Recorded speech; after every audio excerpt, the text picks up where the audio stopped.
December the 5th, 1998, we interviewed the survivor Louis Pecci. Hilary Herstein interviewer. We are Westlake Village, California, USA. It will be in English.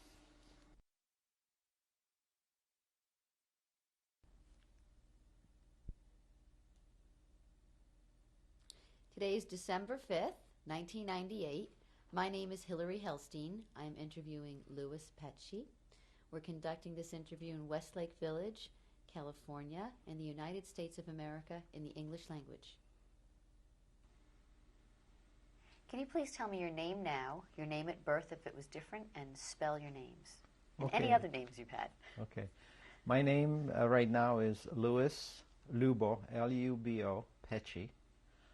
But I was born Ljubomir Pecci, and that is spelled L-J-U-B-O-M-I-R, and then P-E-C with a little hook on top, I, P-E-C-I. How do you spell Pecci now? Now, today I spell Pecci P-E-C-H-I. I added the H when I got my citizenship. Do you have any other names, or have you had any other names?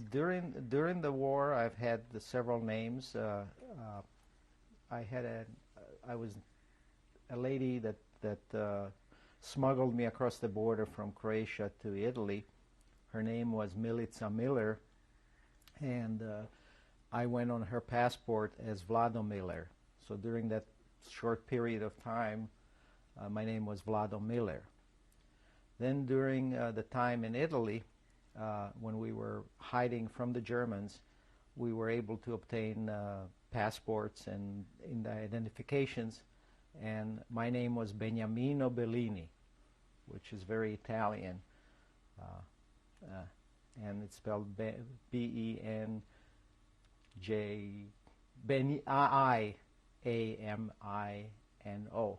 Bellini, B-E-L-L-I-N-I. What is your birth date? My birth date is August 10th, 1934.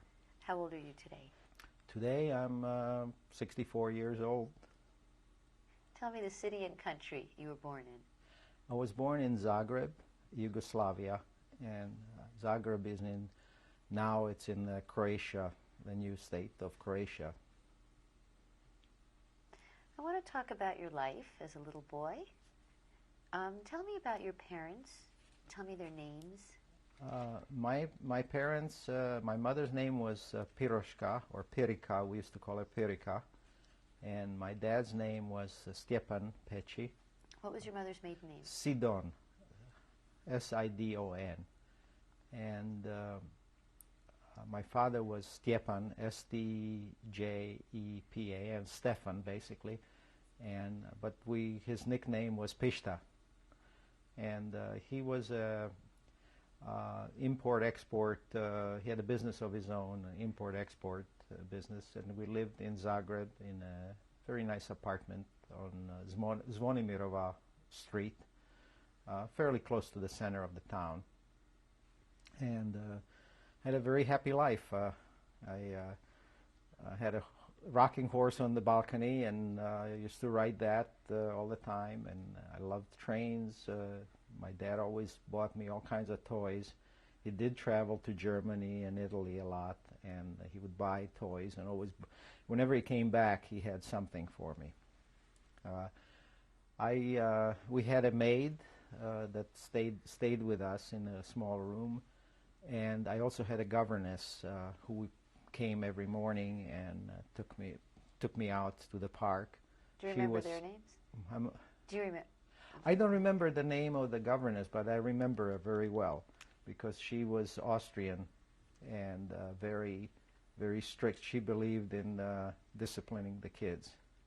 And I don't know if you want me to talk about some incidents with her, but in what time period? This was when I was about 4 or 5 years old. But she used to take me to the park, and she would like to meet her boyfriend in the park. And the park was very close to the house, and I had to use the bathroom, and I told her I have to go to the bathroom. Just, no, I have to wait for my boyfriend. And so needless to say, being that small, I ended up making in my pants. Well, that upset her very much, and she used to hit me quite often, but I never complained because that wasn't, I kind of assumed that was the normal operation. But then when she took me home, first of all, she beat me inside a entrance to a house so nobody would see it. And then when she brought me home, she put me in a bathtub with water, with all my clothes, with all this stuff. Well, that's what really upset me. And I told my parents, and that's when she got fired. So, I don't know how important that is. Just a story. What was her relationship with your parents? She was an employee. She was a governess, basically. She was employed by my parents. My parents were well off. What was her religious background? She was Catholic, and I don't know whether she hated Jews or not, but she wasn't. I think it was her belief that that's how you raise kids, with discipline. So. What did your mother do? My mother did not work. She was a housewife, and at that time she was pretty active in her friends and parties, and she did. I don't even remember her cooking. I know the maid was always the one that would cook, and I'd sometimes eat in the kitchen. We had family over many times for holidays, and my rest of the family lived in Belgrade. Her brother and her father. What were their names? Her father was. I don't even know what his name was. Apuci. I called him Apuci, which in Hungarian means grandfather. And Laci was one of my uncles, and Mark, well, Laci was Ladislav, but we called him Laci. Mark was Marci. And they used to come, and my cousin used to come, and we used to have a lot of people. I remember always having a house full of friends for dinner, and we'd sit and talk and play cards or whatever, and the kids used to play under the table and with soldiers, and I remember my cousin always playing with him. He was a few years older than me. Which cousin was this? This was my Laci's son. His name was Fred, but we called him Bubi. We all had nicknames. What was your nickname? My name was, instead of Ljubomir, they called me Ljubo, or Ljubček, or Ljubo, which was diminutive of Ljubomir. Do you remember any other grandparents? I remember my mother's father, because she lost her mother when she was 12 years old, so I never met her. But my father's parents, and again I called her Omama. I don't even know what her name is. And Otata, which was grandfather. My grandfather from the father's side was employed by the railroad. He was a machinist for the railroad, and he was always very, very serious individual. But my grandmother from my father's side was a short, a little bit stocky woman that loved to cook. I still can remember the smells of the kitchen, and I can still see her hands with the yellow mark, marks. I don't know what do you call it, brown marks. But I loved to go to visit them, because there was always something good to eat, and it was always warm, and she just always hugged me and just loved me to death. And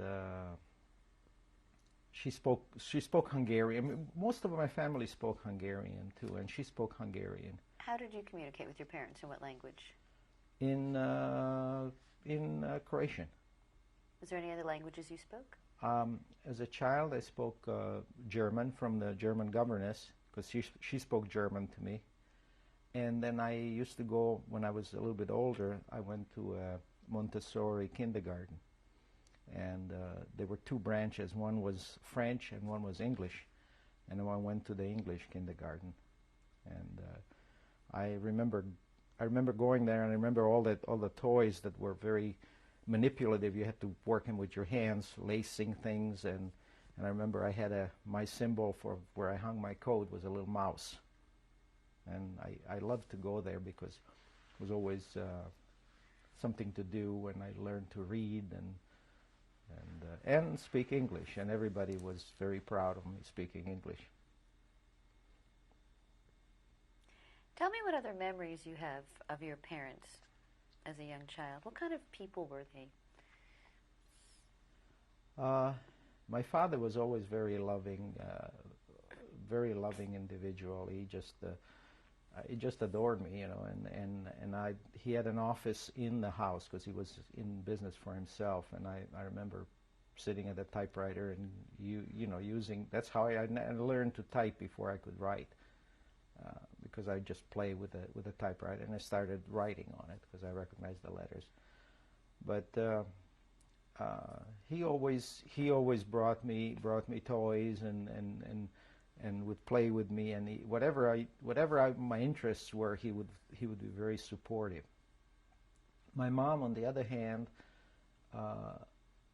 took me, I remember very well, a trip to the coast of France for a vacation. We stayed about a month, and then we stayed a little bit longer because she ended up going gambling in one of the casinos, and she's always had a tremendous luck on any card games, or so she won a lot of money, and we stayed longer. We used the money to stay. And I remember going to the beach with her, and as a young woman, she was a champion diver and swimmer, and so we had a lot of fun in the ocean and swimming. She taught me how to swim, and we always had a good time with her. But I was pretty much involved, you know, in my games, in my plays, and we had some friends. I remember going over to some friends, and my mom took me skiing with my dad. We went skiing, so I went skiing as a young child. It was a very, very happy life. Very, very. You have any siblings? No, I was the only child at that time. What was the relationship between the different religious backgrounds in Yugoslavia at that time? We were not religious. My father was not religious. My mother was not religious, even though she mentioned to me that my grandfather used to put the tefillin and pray every morning. So my grandfather, my mother's grandfather, was religious. I don't know much about my father's grandfather, but I assume later on I did find that he used to go to the synagogue regularly. So I assume he was also religious. How often did your family attend synagogue? I don't remember attending synagogue at all, although there was one in Zagreb very close to the main square. It was about not even a block away, a couple of buildings away. It does not exist anymore. It was totally destroyed, and I think it's an empty lot right now.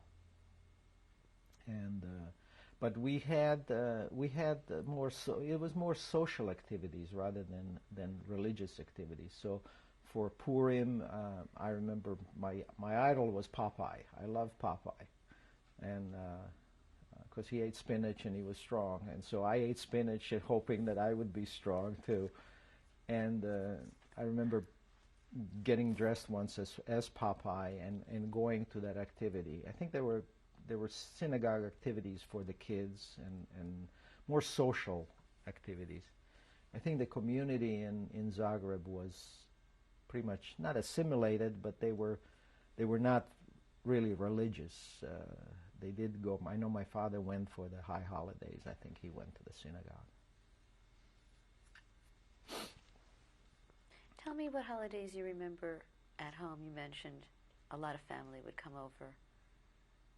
Tell me what was special about the holidays. Well, the special thing was that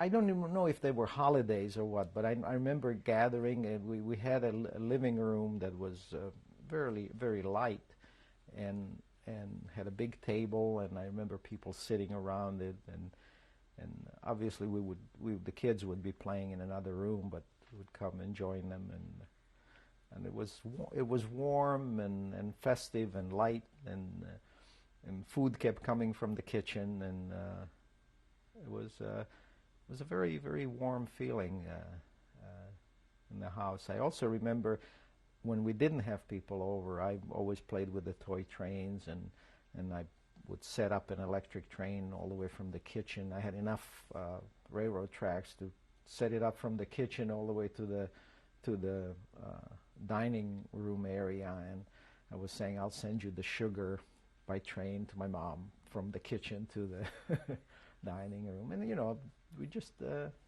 I just had enjoying myself as a child.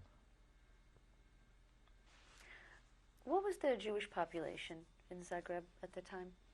I really don't know for sure what it was. I don't know what the population was. We had a group of friends that I know were Jewish. I remember some of them, Annika and Milan Weber. They were close friends. They ended up with us in Italy later on during the war, and I think my mom had another friend, Pavlinovic. Even some of the names became very much Croatian or Yugoslav. Distinction was we knew we were Jewish, but we weren't religious. We weren't totally isolated. The apartment that we lived in, I know there was a family, our family, and then on the fourth floor there was another Jewish family. How many families in total were in the apartment? In the apartment, probably 10 to 12 families. What was the relationship between the non-Jewish families and the Jewish? There was no real distinction. I know I had a friend, Georgievich. They were Serbian. His father was a lawyer, and we were friends. I mean, we're children friends. I don't think there was a distinction as such. Might have been an undercurrent of anti-Semitism, but I was not aware of it. I didn't. That was not something that I was concerned with.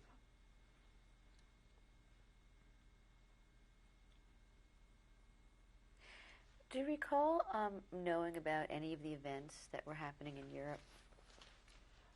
My father was much more aware of it, and again, some of the stories I heard after the war or during the war. But being in the export-import business, I know people were starting to show up. Polish people and people from Germany. They were starting to show up in Yugoslavia, and I know that he was helping quite a few of them. In what way?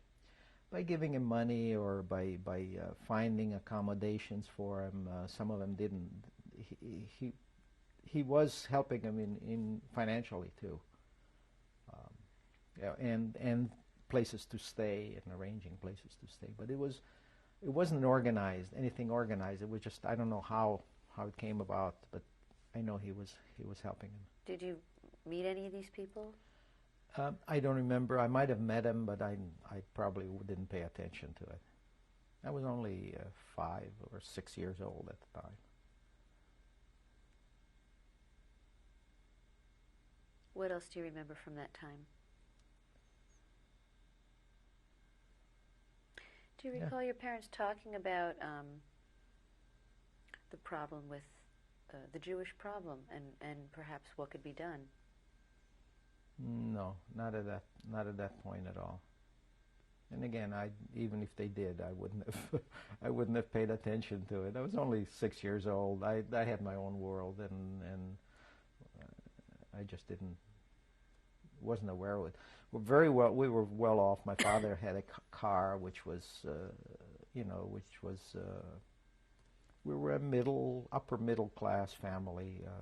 We used to go to the beach, every summer, like the habit in Europe, and we went skiing in the winter, and just we had a very, very comfortable life with basically no major problems. My father was very prosperous because the Germans were infiltrating Yugoslavia, and so he had a lot of business, not even realizing that that was business that they were starting to bring things in Yugoslavia so they could take over the country. There was like a fifth column all throughout Yugoslavia.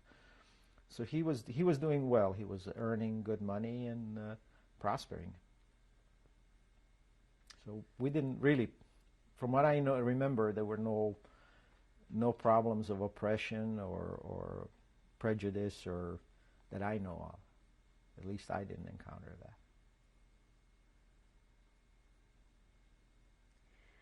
When do you first remember things beginning to change, and in what way? Well, the first things that begin to change, I can pinpoint to the date because it was April 6th, or Palm Sunday, 1941. We were visiting, I think it was Easter holiday or something, I don't remember exactly, but we were visiting my uncle and my grandfather in Belgrade. And it was like 6 o'clock in the morning. Being the young one, I woke up early because I heard explosions, and we stayed at their apartment. My father wasn't with us. It was just my mom and myself, and my uncle, Larry, Latzi, and Mark, and my grandfather. And I heard the explosions, and I ran out to the balcony, and I looked up, and there were airplanes all over the place. Well, being 6 or 7 years old, I was all excited to see the planes. So I ran back in, and I woke up my uncle, and I said, "Look, there are all these planes out there," you know. And I was all excited about it. So we all went. Everybody woke up. We went out to the balcony, and we started looking, and we saw that the planes had the German cross and the swastikas, and they were dropping bombs. And so my uncle, who was an officer in the army, he says, "We better get down to the cellar." And so we were in pajamas, you know, we just put the robes on, and we were going to take the elevator down. We went for the elevator, and he says, no, you're not supposed to take the elevator. So that's what I remember. And so we walked down into the cellar. Well, by the time we got there, the whole building was already there. It was the coal cellar for heating the house. And by that time, the explosions got closer and closer, and we stayed there almost the whole day. And I remember I finally said, "I have to use the bathroom." And so my uncle says, "Well, fine, I'll take you." So he took me on the outside because there were no facilities in the cellar. And by that time, things calmed down. And I remember looking across the street, and there was a building that was halfway torn. You could see beds coming out of the, you know, I mean, you could see that the whole side apart. And there were horses. I remember seeing horses dead on the street. So then we went to the apartment. We obviously got dressed, and my uncle had a friend that had a house somewhere on the outskirts of the town. And I remember we moved to that house. And for some reason, I don't know what they did, but it was all illuminated with red lights, so that I guess the belief was that they would think that it's burning. And again, this is what I remember. I just remember the red lights.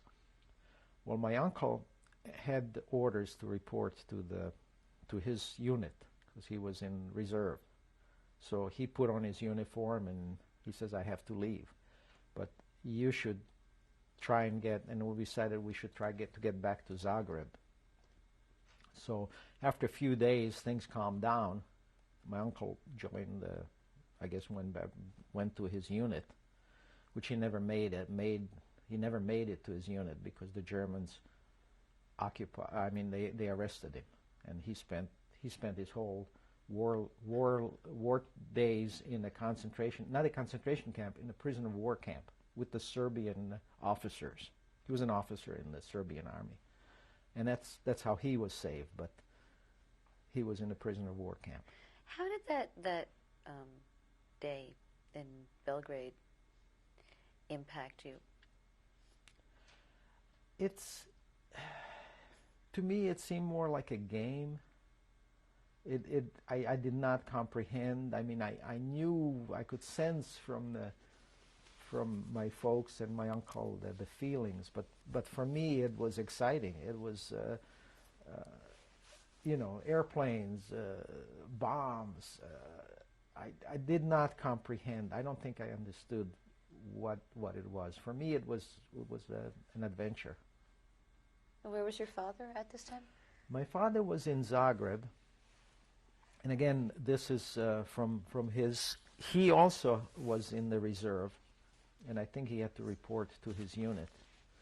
But I think he never did.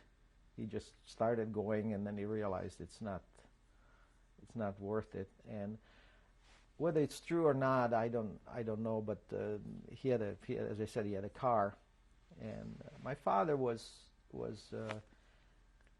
He was a very mild man, but he had this streak in him that he could, at least that's my feeling, he could be very, very mean and very, very strong.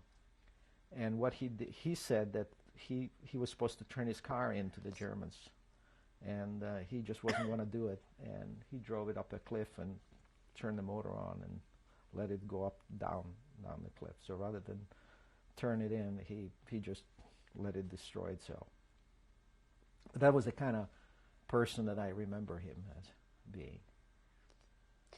So he was not with us. He was in Zagreb. Had the relationship changed between the Jews and non-Jews at that time? Not well. Let me tell you about that, because you'll I think. As the story unfolds. So we decided to go from Belgrade back to Zagreb. And obviously everybody was going every place. People from Zagreb were going to Belgrade, people from Belgrade. So the railroad stations were just mobbed with people going someplace. And I remember us finding a train that was going towards Zagreb. And I remember my uncle throwing me through the window in so that I could get a seat for them, and I saved them the seat. Let's stop now and change tapes. Okay. Petchy. So I saved the seats for everybody, and we piled in, and the train finally took off. Just totally mobbed, people hanging out on the railing just to keep going. And the train went to not that far, about maybe an hour or 2 hours ride, to a town called Ruma, which is a small provincial Serbian town. And said the tracks are destroyed, the train cannot go any further. So here we were in Ruma, my mother and myself, and with the rucksacks on our backs, and where do we go from here? Who else was with you? It was, from what I remember, just my mother and myself. And my mother remembered that we had some friends in Ruma, Jewish friends, and their name was Kauders. And so we went to their house, and yes, they were home, and they said, no, we were happy to have you stay here. And that evening, you could see in this small provincial town in Serbia, there were people with leather jackets with the swastikas on their arms and hunting rifles. That was the Fifth Column that infiltrated it. And they basically occupied this town, Ruma. They were the underground that lived there, the German underground. The Fifth Column, actually, not underground, I'm sorry. And the man of the house, and I can't remember his name, but they came, I think they beat him up on the streets, and he was able to run away. And I remember him showing up with a bloody nose, you know, blood running through his nose. And he ended up hiding in the doghouse. And these men came to the door, and they were looking. And we said, no, we don't know where he didn't come here. He must have run to the woods or something like that. And they obviously didn't search the house, but they were trying to catch him. And that was only like, I would say, no more than a week after the bombing. So the Germans just by that time occupied Serbia and Croatia and the whole of Yugoslavia. So we stayed there over the night, and we decided we better get out of here. And so we found another train going someplace else, and somehow we got to Zagreb.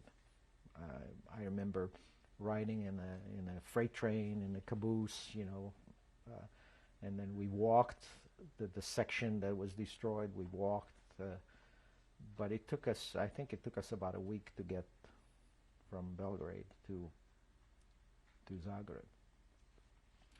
When we got to Zagreb, we obviously went to our apartment, and the maid came to the door, and she says, "I'm sorry." She said, there are two German soldiers in the house. I couldn't do anything about it. She felt bad that she had to, let strangers in the house. How long had they been there? They've been there for a day or two. Or I don't know exactly how long, but why were they there? They were billeted there, and so my mother spoke perfect German. She was educated in finishing school in Austria, so in Vienna. So we started talking. I mean, she talked to them, and they said, "Look, don't be afraid of us. We're just passing through. We're going to the front in Greece. Here are our children. We're just soldiers. Don't worry about anything." And my mother was petrified. She was pretty young. She's only 20 years older than me, so she was a young woman. Never had any stranger in a house, and she was petrified. So anyway, they slept in our bedroom. We slept in the back room.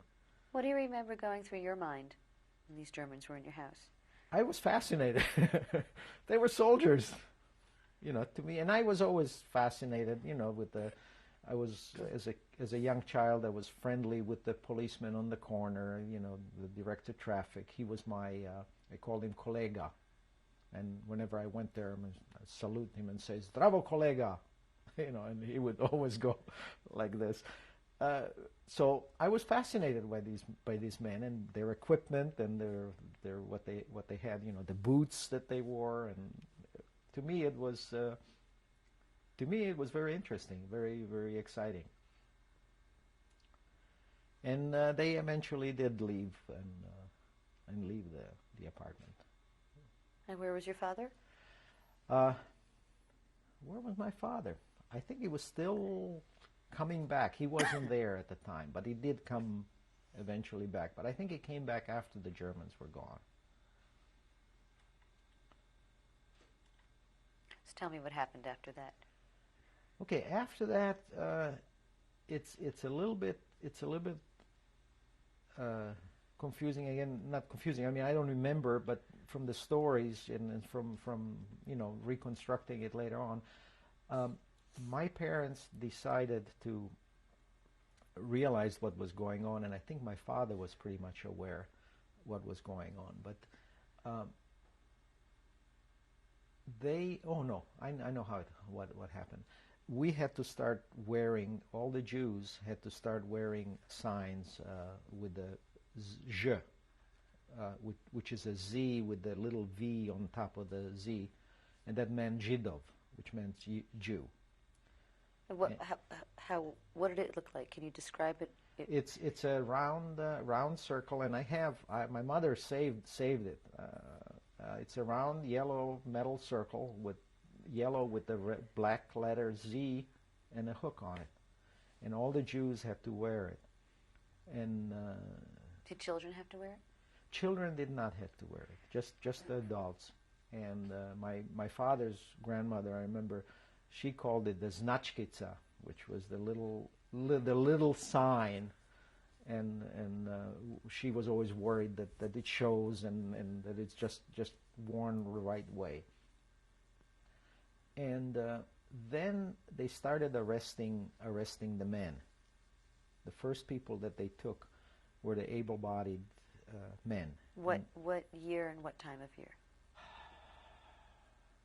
I don't remember what time of the year, but it was in 1941, probably toward the fall of 1941.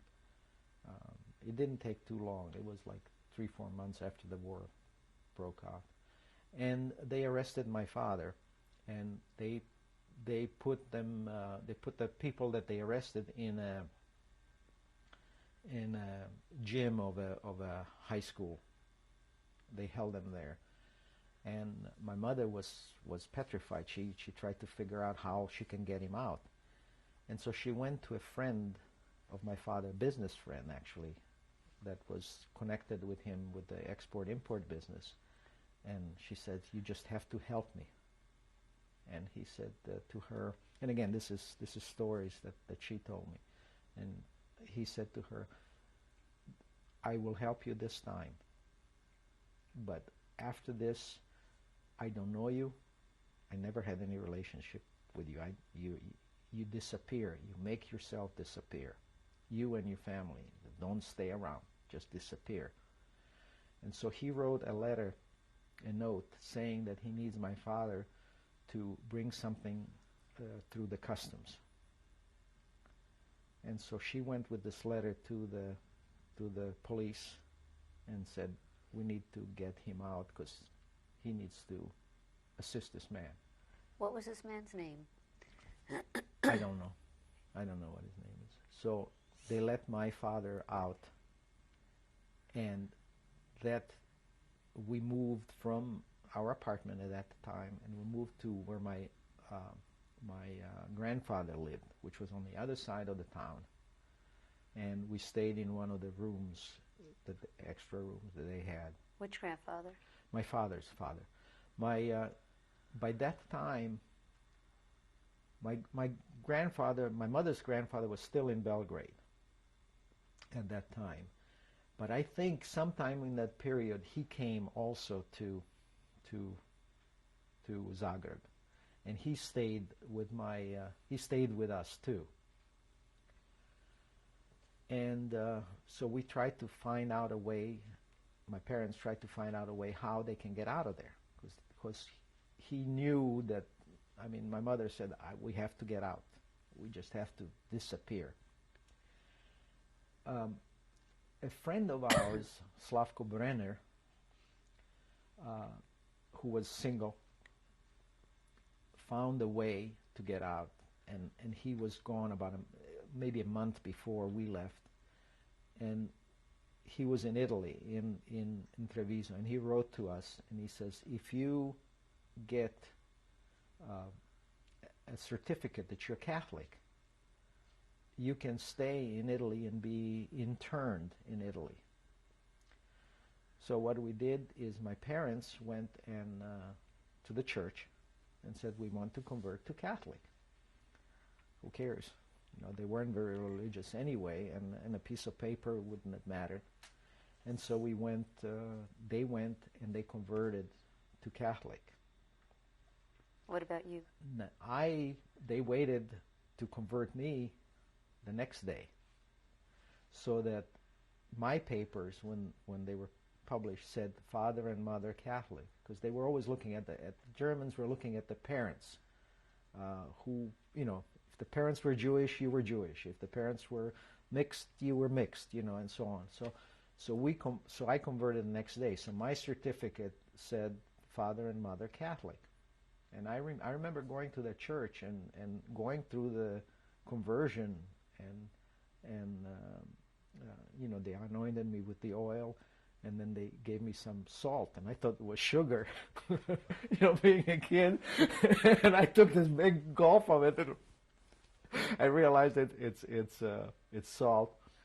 But anyway, so now I had a certificate that I was Catholic, and being blonde and blue-eyed, I didn't, I look Catholic. I mean, I didn't look different. And so my parents sold whatever they could sell, converted all the money into gold.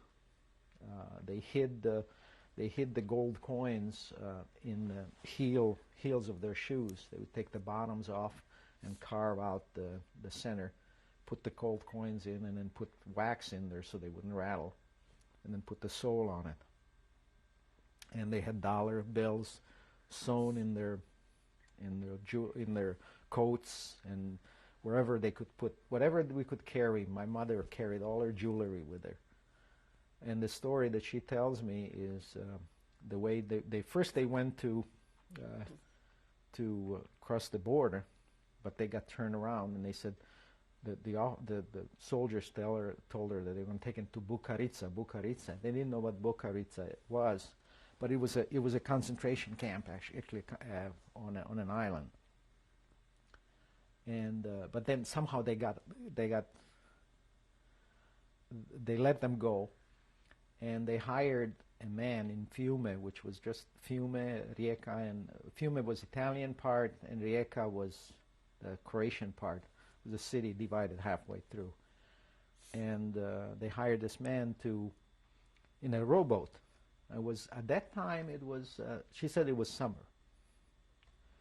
And so this man rowed them out to the ocean, and then he came back.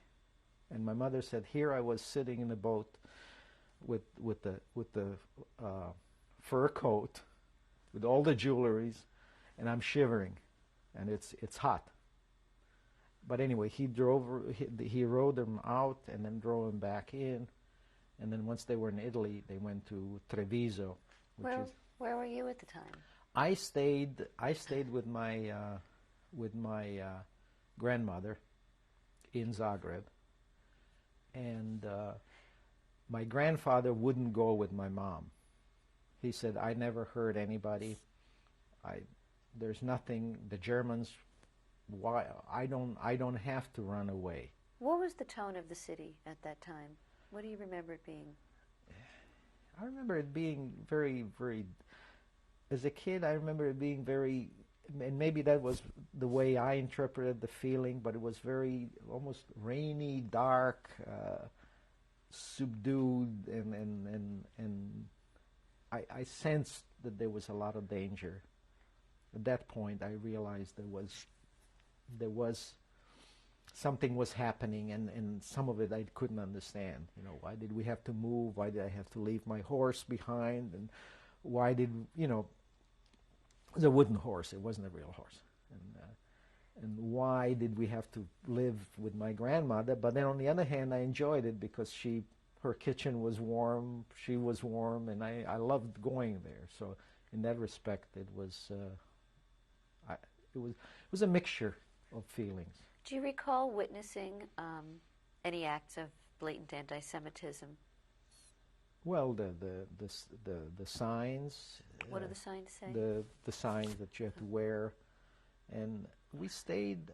I remember staying mostly indoors. We kind of didn't go out. We went out as little as possible, so that we didn't stand out. And maybe that was a good way of avoiding trouble. We went out shopping when we had to shop, but again, you had to shop with the sign on it. And I don't really recall, except that I did sense something was wrong. Do you recall any food shortages or any restrictions or in any other ways that your life was suddenly There changed? were no food shortages at that time. As I said, my parents were well off, so they were able in the early times of the war, food was available. Later on, I know there was rationing, and you had to worry about getting the food. But at the first part of the war, it was still available, and the local peasants still came out with their wares, and there was a market once a week, or as a matter of fact, every day you could go out and buy stuff on the market. So then I stayed with my grandmother, and till they could make arrangements for me to take a train to a town. Again, it's a provincial town halfway between Belgrade and Zagreb, called Slavonski Brod. It's on River Sava, and Brod means boat, but Slavonski means Slavonian, and on the other side was Bosanski, which was the Bosnian Brod. And Slavonski Brod was all basically a Croatian town. The Bosnian was very Muslim, very with the mosques, and people mostly wearing their native costumes. How do the Muslims play into this? I didn't have much contact with the Muslims. We hardly crossed the river to go to the Muslim side at that time. But I know that the Muslims, the Croatians, were catering to the Muslims because the square where we live, very close to this main square, which changed names as the regimes changed. They actually built a mosque. It used to be a museum. It was a round building in the center, kind of in the center of the town, one of the squares, and it had a museum. And during the war, they erected 3 minarets, tall towers on each side. And this was in Zagreb, which doesn't I don't know the Muslim population there, and they turned it into a mosque. Obviously, after the war, they tore down the minarets and converted it back to a museum. Well, what was their role during the war? I mean, how were they treated, or what was their relationship with the Jews? Again, it's very hard to say. It's very hard to say about saying the Muslims, the Germans, the Croatians. How can you I mean, they were people. There were good people, there were bad people. We were lucky. We met good people. We met good Muslim people that hid my parents, my dad's my grandfather from my dad's side, and the 3 sisters that he had, and my grandmother. They hid him throughout the war outside somewhere close to Sarajevo. They lived in a little village. Now they didn't have much money, so I'm sure that they didn't have any means to compensate them, and that's how they survived the war. They basically lived with the Muslims. So I'm lucky. I met good people. So you were telling me that you had gone to Brod. So I was shipped to Brod with my certificate that I was Catholic. My aunt, who married a local tailor who was Catholic, lived there for many years. She had 14-year-old kids, my cousin Greta and Hansi. He was, and they lived less Catholic. They were brought up as Catholic. My aunt never talked about being Jewish. What was your aunt's name? Her name was Babushka, and that's what I remember, but I think her name is Elsa Kirchhofer, the official name, and my uncle was Stefko. I call him Stefko, but it would be Stephen. We all had diminutive names. I don't know why, but that was kind of seemed like be a trend in the family. Anyway, he was a local tailor. He had a tailor shop right on the main square of this little town, and I ended up living with them. I was enrolled in school in first grade. By that time, I was ready for first grade, and I went to school regularly, and I went to catechism. The schools, by the way, were Catholic. They were run, the official, the government schools were all Catholic. It was Croatia was Catholic. Did anybody know you were Jewish? No. I kept that a secret. I remember in the class, we had Jewish kids in the class. How did you know they were Jewish? I knew they were Jewish because during catechism they had to get up and stand against the wall. So they didn't kick him out of the classroom, but they had to. They were not part of the group, but yet they had to stay there and listen. And did you understand during I catechism? I understood at that point, but I knew, I knew that if I said anything, I didn't want to stand against the wall. That it's not. I just knew what was going on. I knew at that point. I understood, and I understood that I could not say that I'm Jewish. How were you able to play out being a Catholic? I got on with the program. I went to catechism.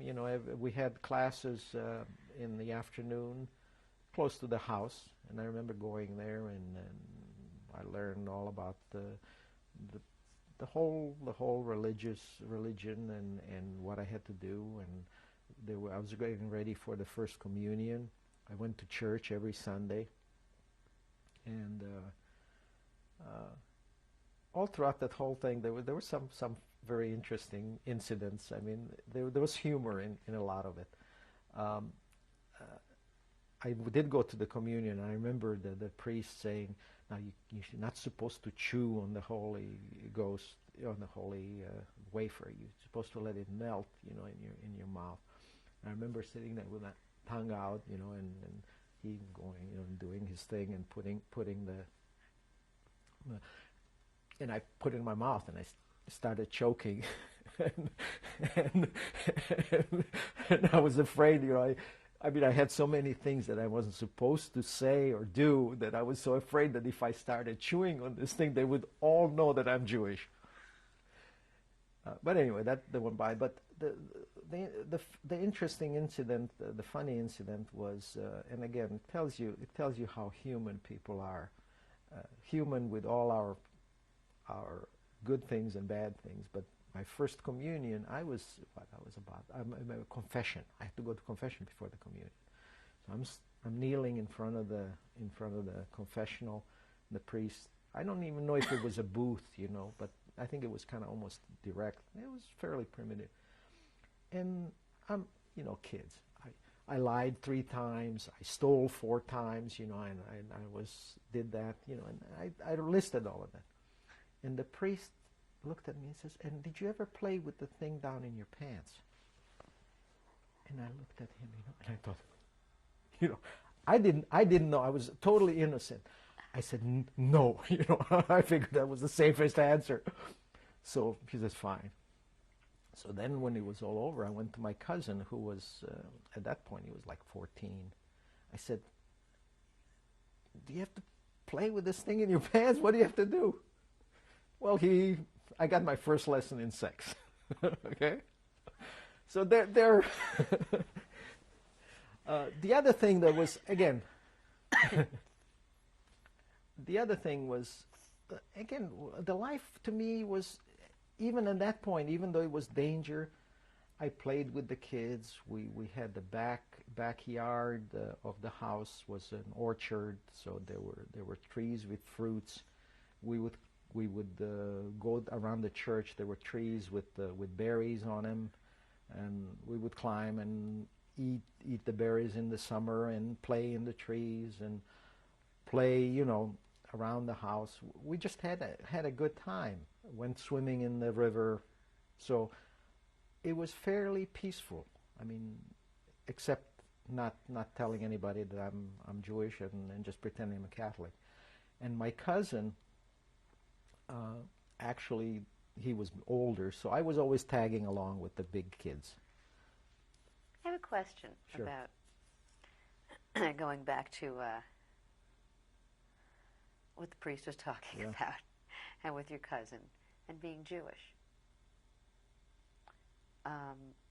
Did that ever worry you? No, because I didn't. In the sense that... You mean the circumcision? I never thought of it. And maybe that's... Did you know that non-Jewish boys were not circumcised? I wasn't aware. That was not a factor in my life, you know.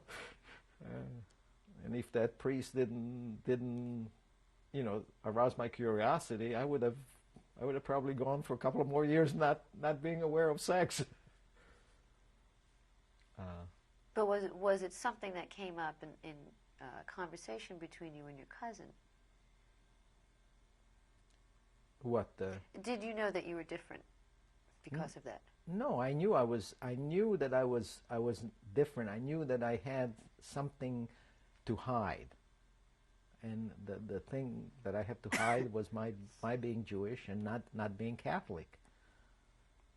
But it wasn't a big deal, really.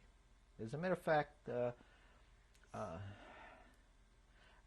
I wasn't aware that much of Jewishness, of Jewish things. As a matter of fact, next to my aunt's house was almost like a mud house.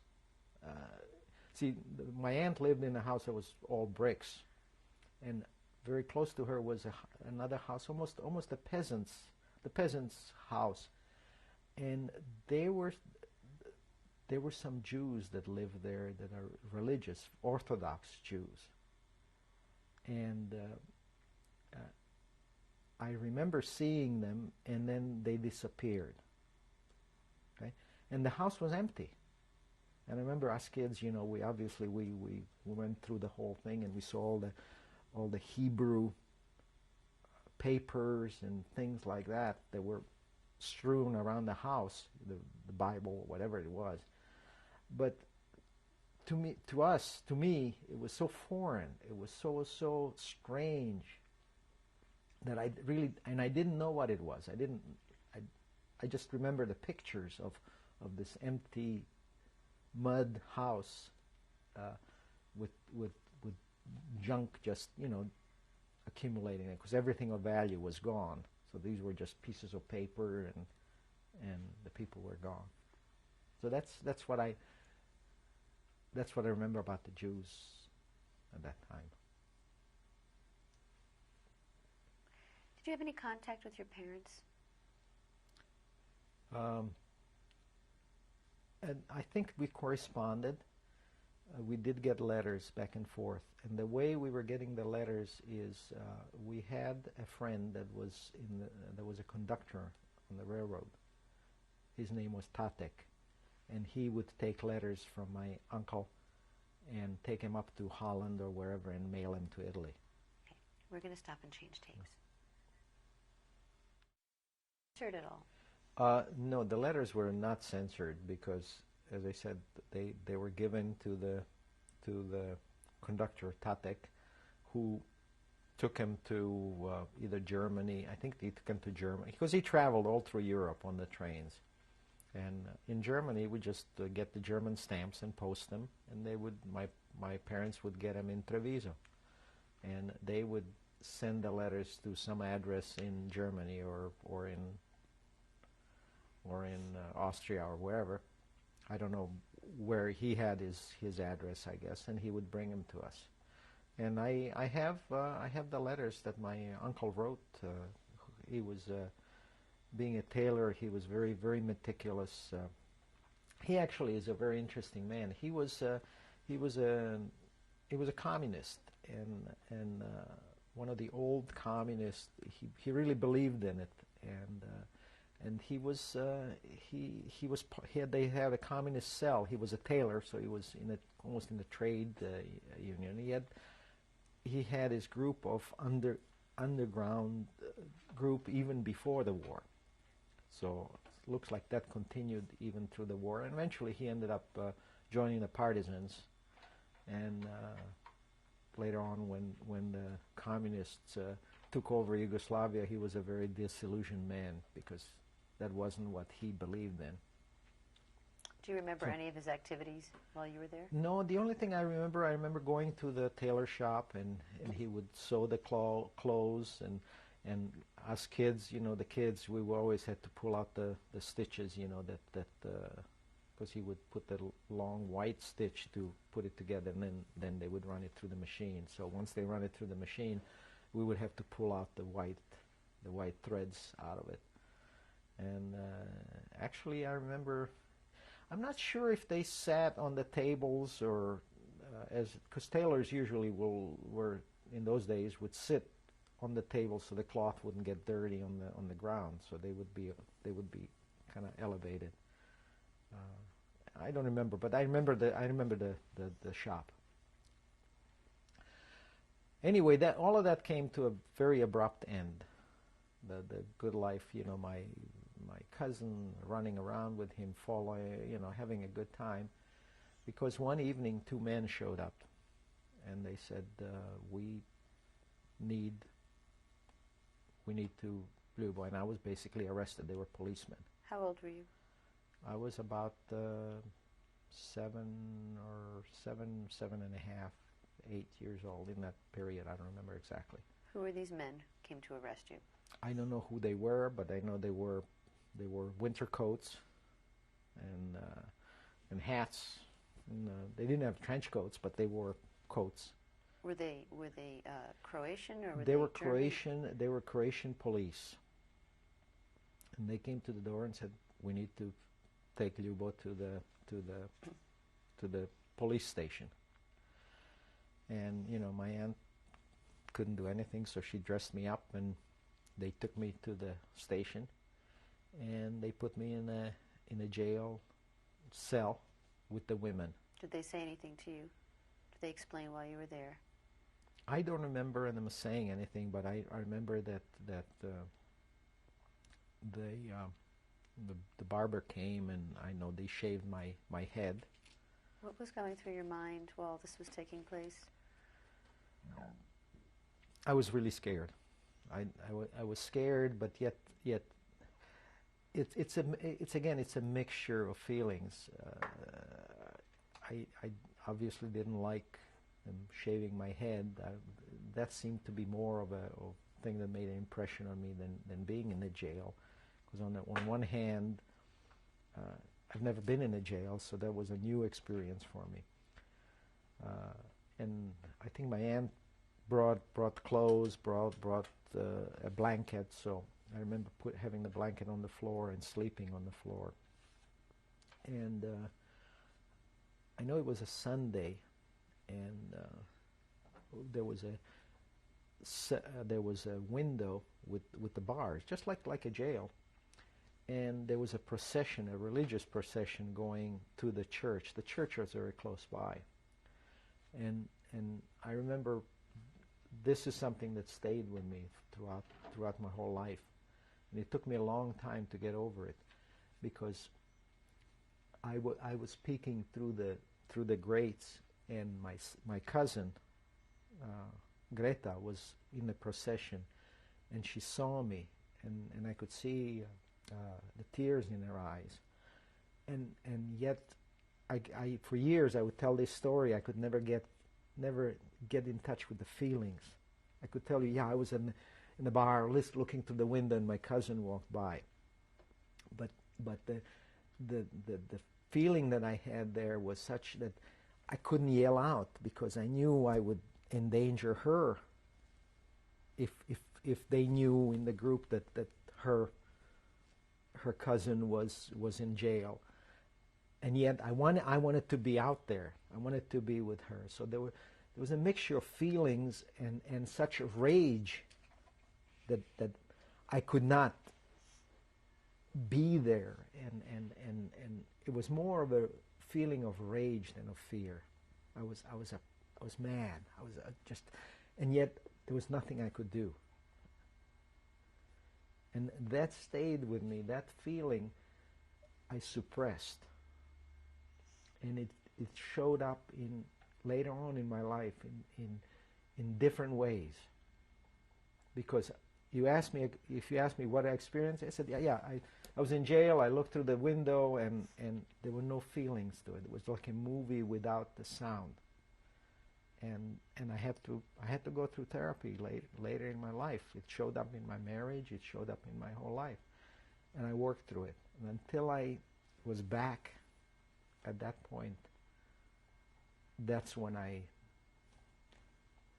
could deal with that. Anyway. Well, going back to that moment, Yeah. tell me some more details about that time. You said you were put in with the women. The women were this was the last remnants of the Jews that were being picked up. Obviously, they took the Orthodox, the religious Jews that were easy to identify.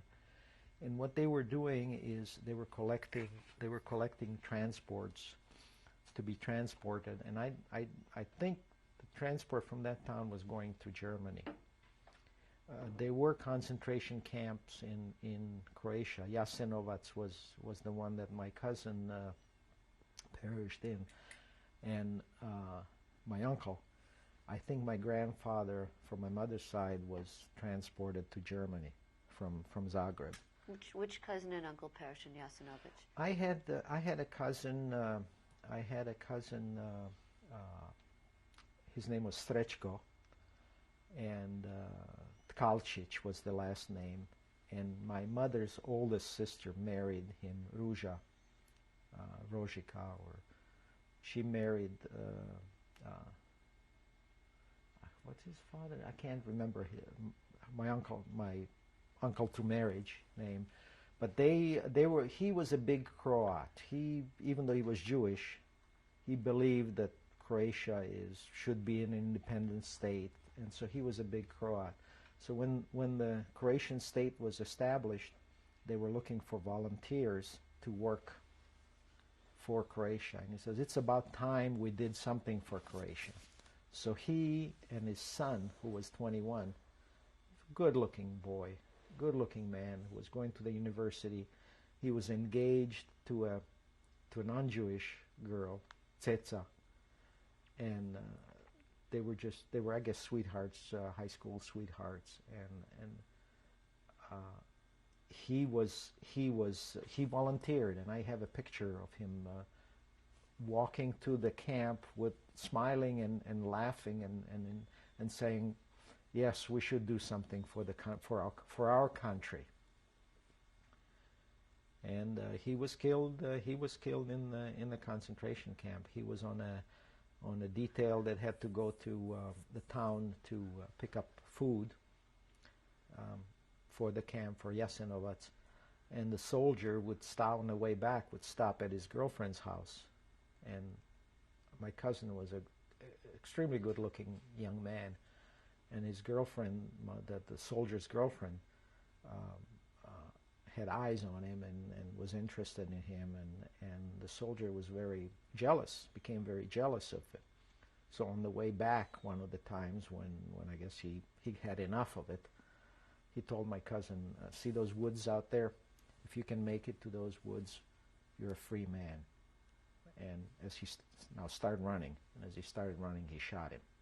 Obviously, his excuse was that he tried to escape. And again, this is a story that we got from people that survived. So, how were you found out? I don't know how I was found out. I think they must have known all along, but I was one of the last group of people.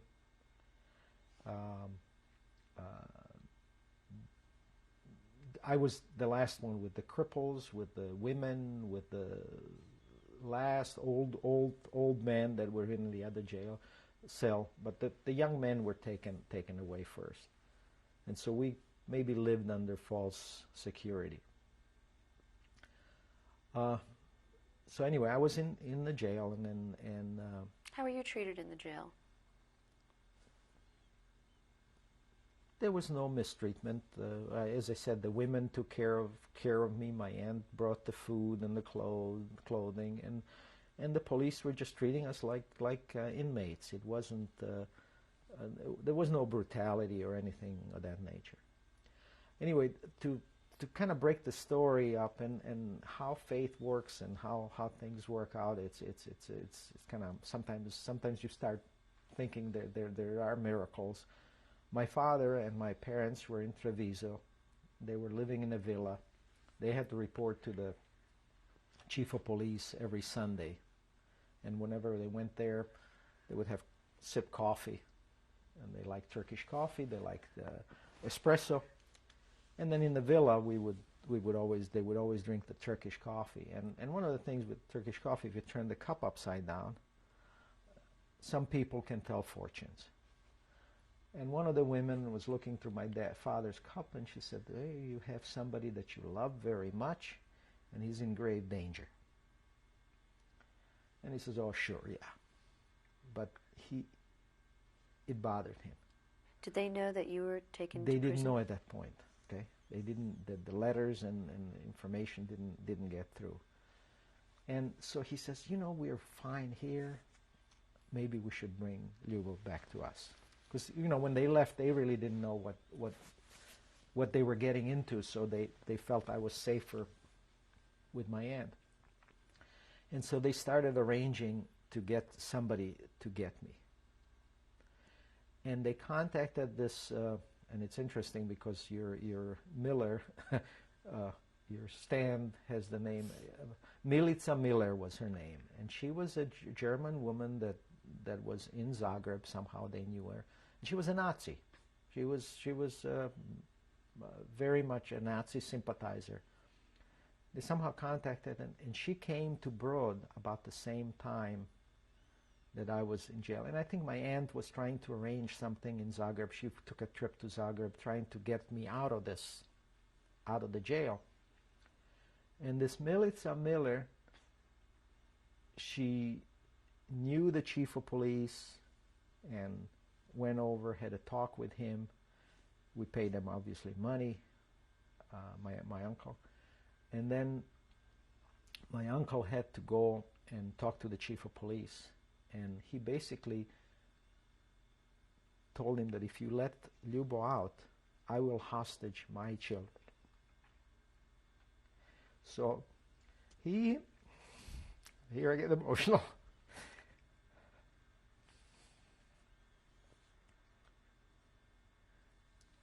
Anyway, he said, "I will do that." And so the chief of police said, "Fine." And that evening, about 6 o'clock, he called me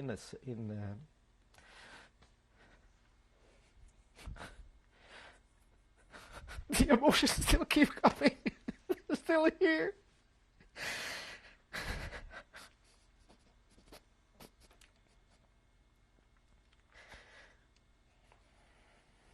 I guess it's still there. I always thought it's all out, but it's still here.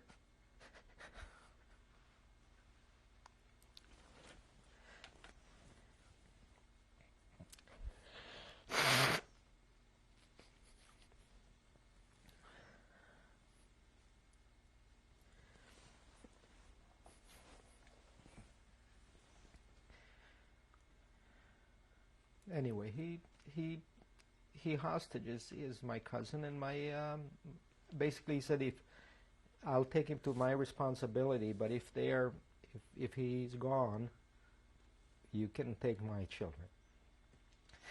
And I guess until now I didn't realize that what he has done. Anyway,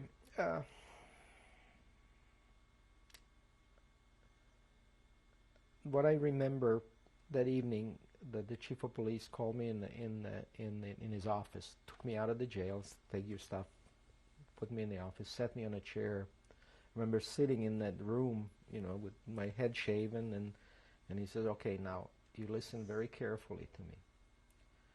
I'm going to let you're gonna walk out of here." It was like 6 o'clock in the evening. It was kind of just when people eat their supper. And he says, you walk straight to your house. He says, you don't run, and you don't walk slowly. You walk fast as you can, but don't run. And you go straight to your house. That's what I remember telling. And he let me out, and I remember walking from that jail, and there was nobody on the street for some reason. Maybe there were people, but I certainly didn't notice them. And I remember walking, and I was afraid whether to walk or to run. And anyway, I got back to the house, and my aunt that evening, a peasant friend of theirs, came to the house with a cart and a horse, and he took me to a village outside of Brod. How long were you in the prison for? About 4 days or so.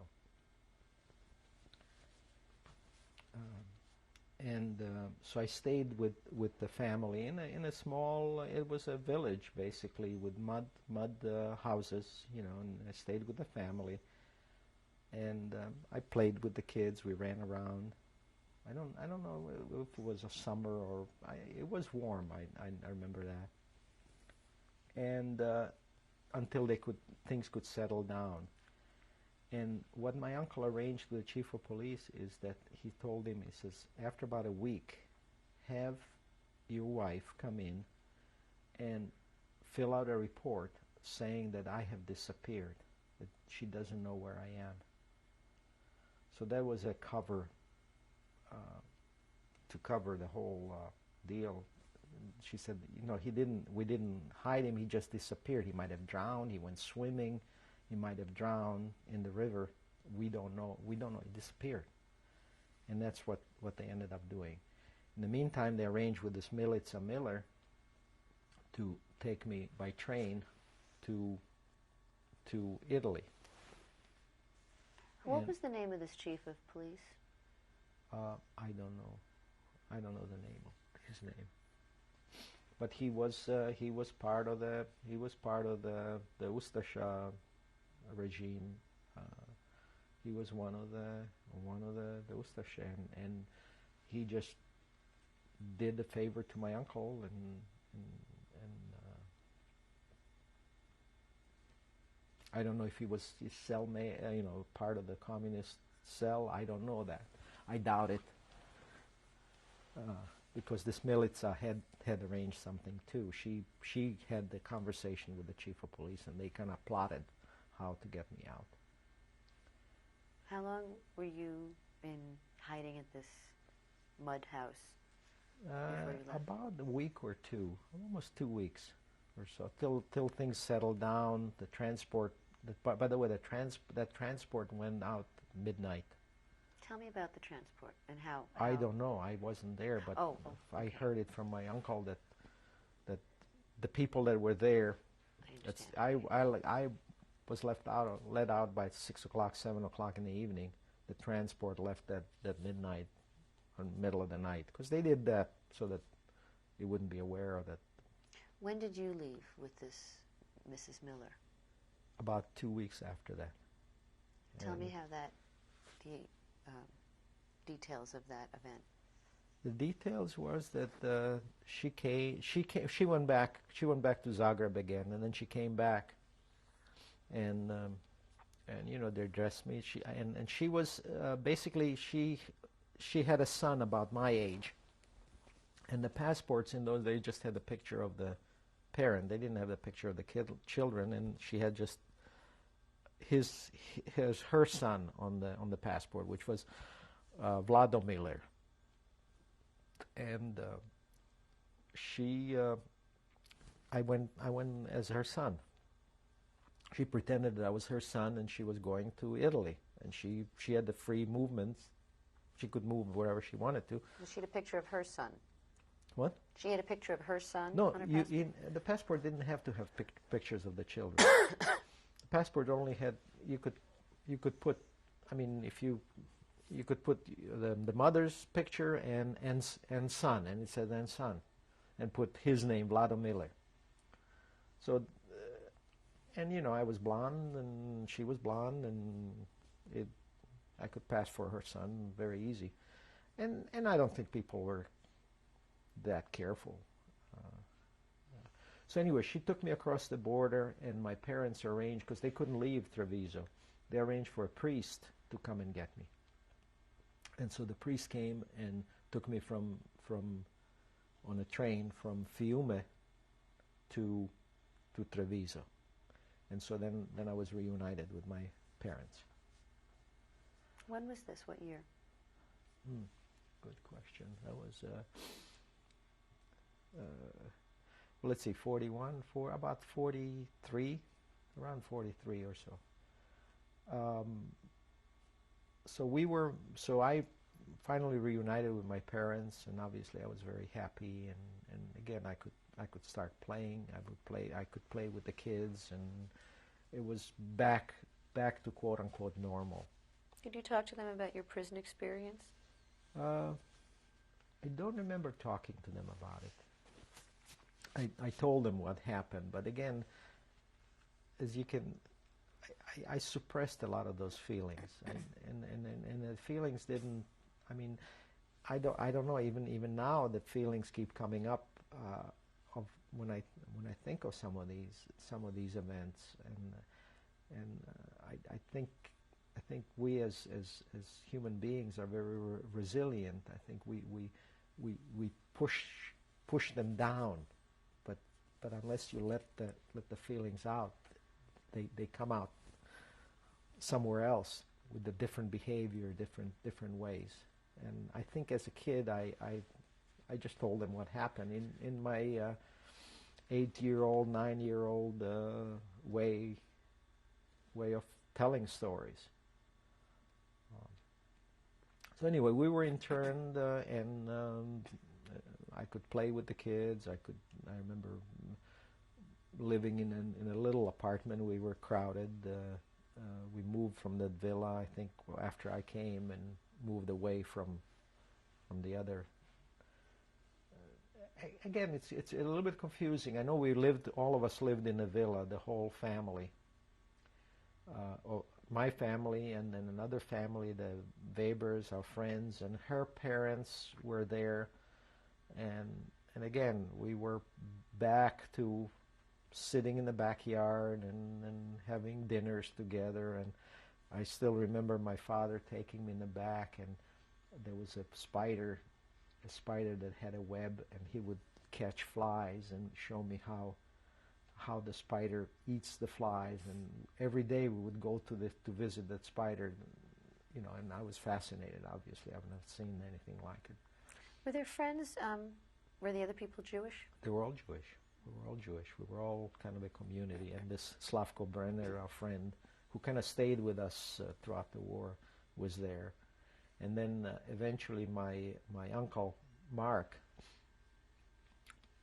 who was also arrested, joined us. So we were kind of reuniting again and trying to lead the life the best we could.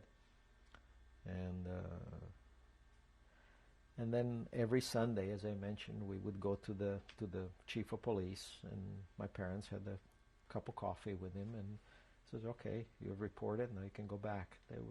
He was actually considered as his friends because we were the intelligentsia and society. So it was kind of an event every Sunday, reporting to the police. We could not work, and we could not travel unless it was just a day travel. We had to come back. And I think once I went with my mom, and that's when we went to Udine, which was close by.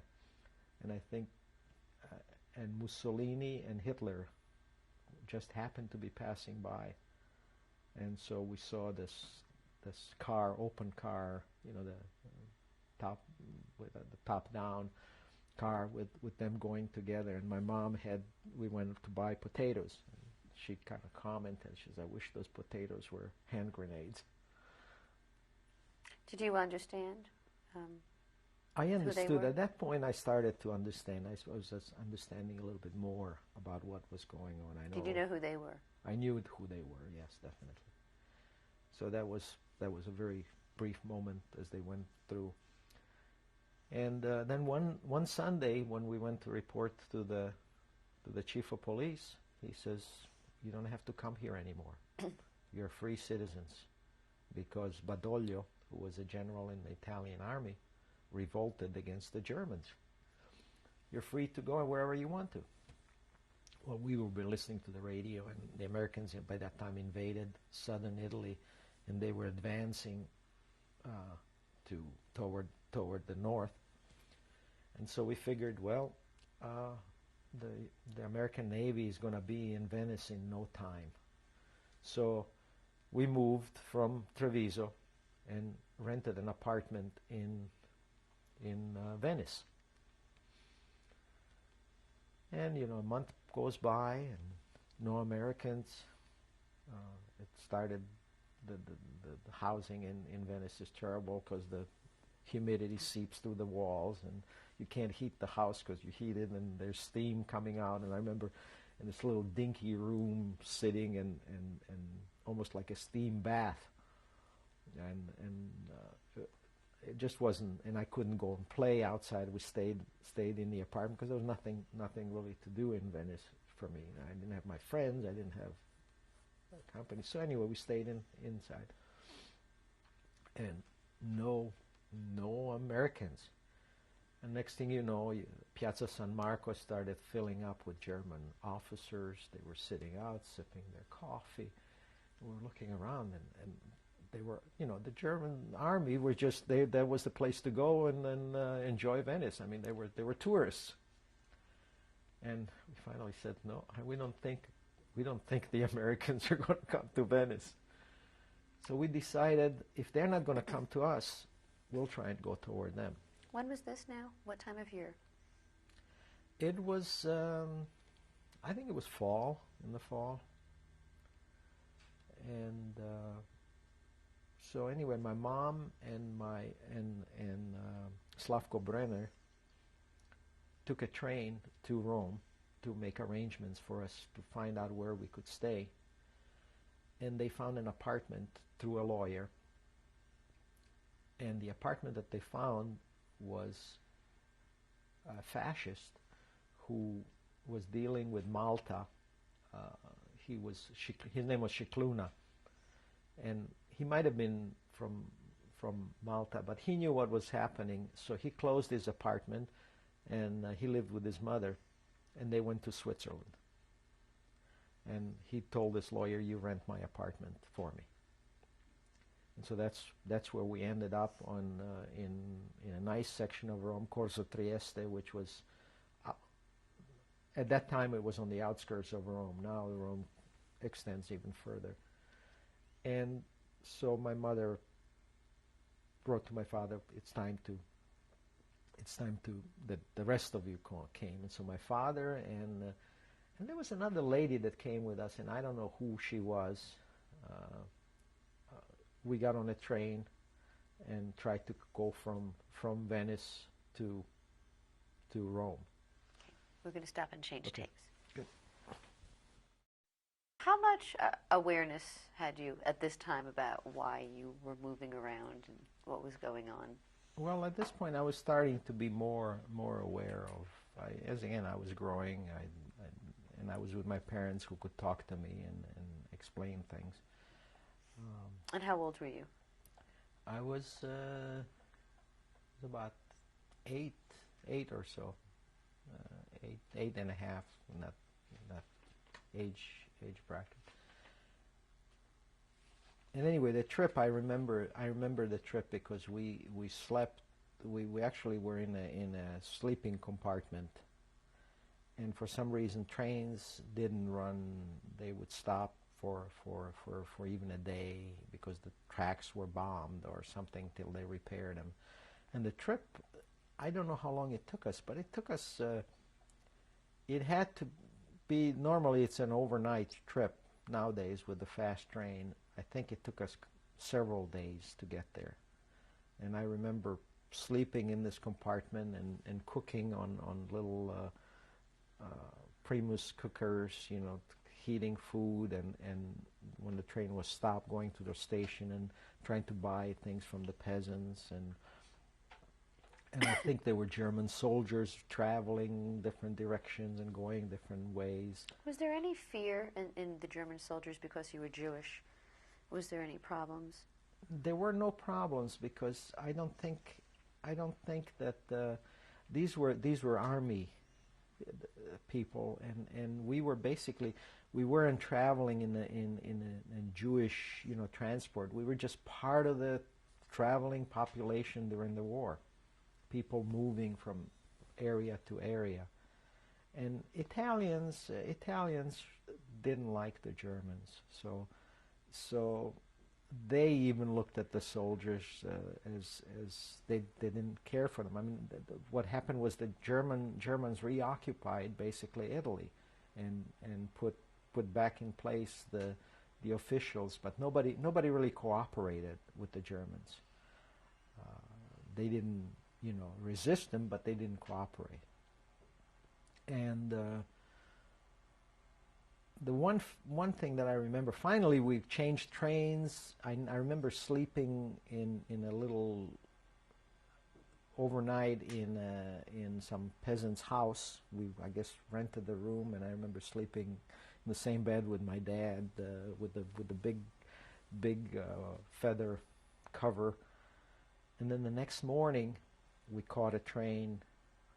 We were supposed to catch a train to go out toward Rome. And my dad said, "Oh, let me get off of the train, or in one of the stations, I don't even know if it was there, let me go off the train and let me get something to eat." And he got off the train, and I was there just by myself, and the train started moving. And I panicked, as a kid, I panicked, and yet I couldn't do much about it. So I just was petrified. And then what my dad did, obviously, when he saw the train moving, he just hopped on one of the cars and then worked his way through the train to me. And I remember I was so happy to see him.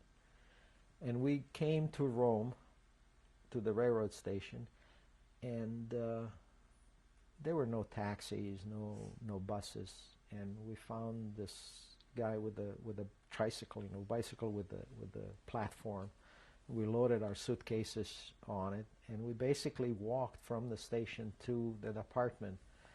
And the apartment was on the street, kind of went down. And I remember when we got there, the fellow that was driving the bicycle, I said, "I'll hop on there." So we all hopped on the little tricycle and basically coasted down, and my mom was waiting for us on the bottom. It was a nice sunny day, and I was so happy to be reunited with them. And the apartment was on the second floor. It was a corner apartment, so you could see the main street, and the other side was overlooking a big area that was not built. It was just a field, the fenced-in field, and I would say about 100 feet from there was a movie house that was built. So there was just an open lot. So the apartment was very sunny. The sun would shine from that end. It was it was a living room, a dining room, and then there were 2 bedrooms and a kitchen in between. And then there was another room that this Scicluna locked everything, all his possessions, all the possessions in. Needless to say, the first thing we did is unlock the room and take all the some of the furniture out, some of the dishes out. He had fabulous artwork.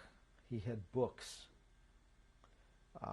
and so we took all the books and put them back in the shelves, and took all the paintings, and we just emptied that room, and somebody ended up using it.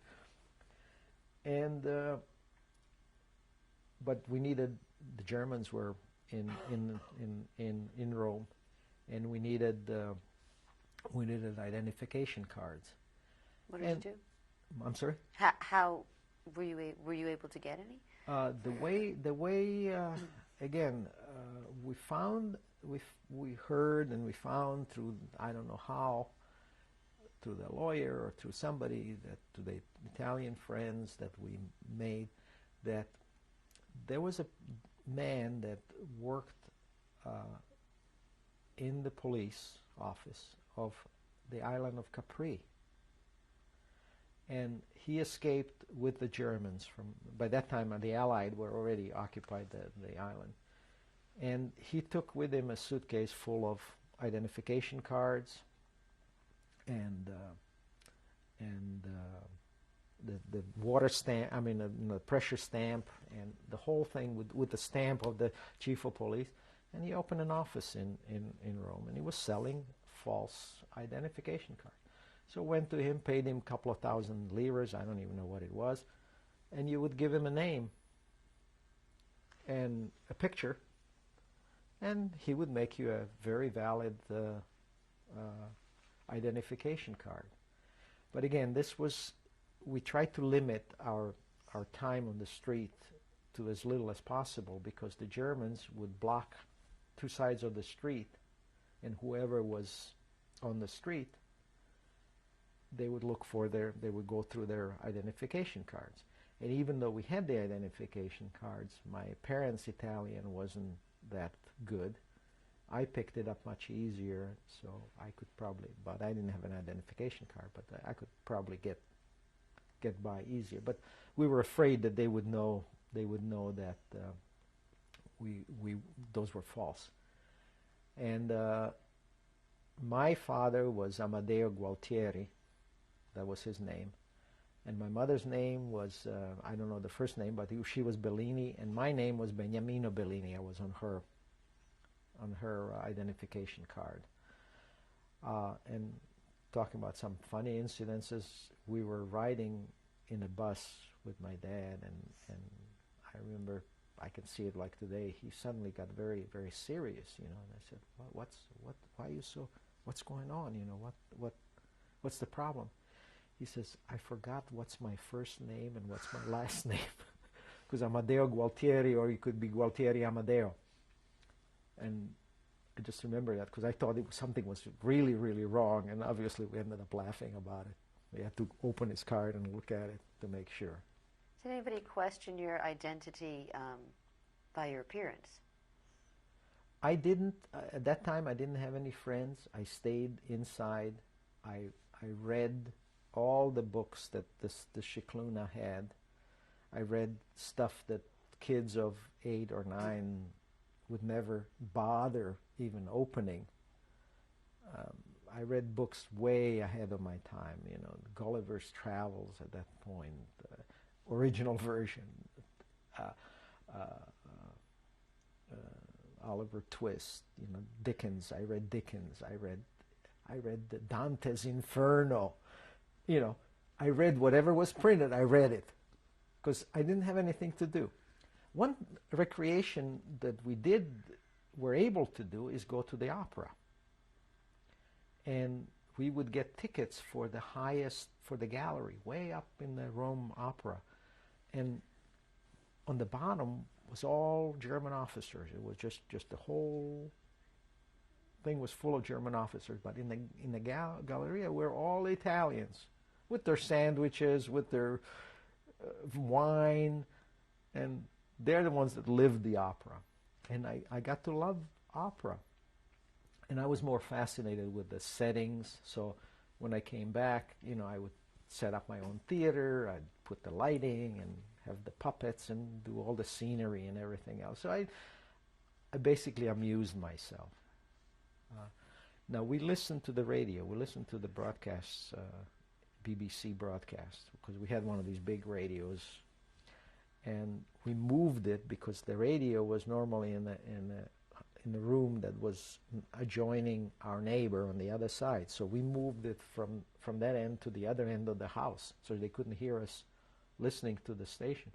After the war, we found out that they did the same thing. One thing that I was aware of, you asking me about, was I aware of it? Underneath us was a lady, an older woman, that either she had a club foot but I know she had one shoe was higher.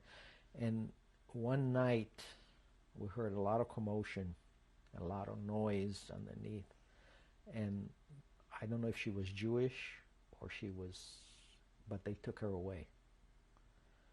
I don't know if she ever came back or not, but that night we were really scared that they would just climb another floor and come and get us, but they never did. And I don't know if it was the Germans or I think they were rounding up the last of the Jews. When was this? That was almost close to the end of the war, and I don't remember exactly the date of when Rome was liberated, but it was in the last very close to it. Probably six months before that or so.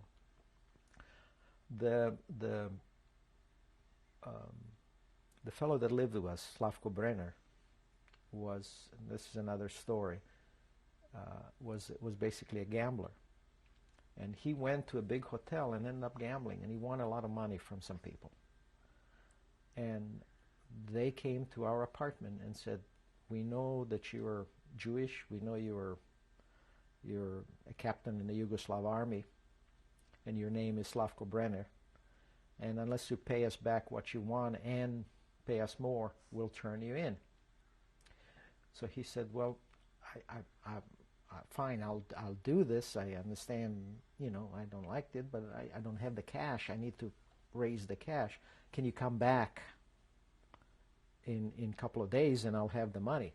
So they said, okay. They figured, know where they are. So that night, we packed our things and we moved to another part of town. We moved into the center of the town into a pension, which was on the last floor of a building. It was basically a hotel. And all of us moved there. I don't remember if we got different identification cards, but we just left that place.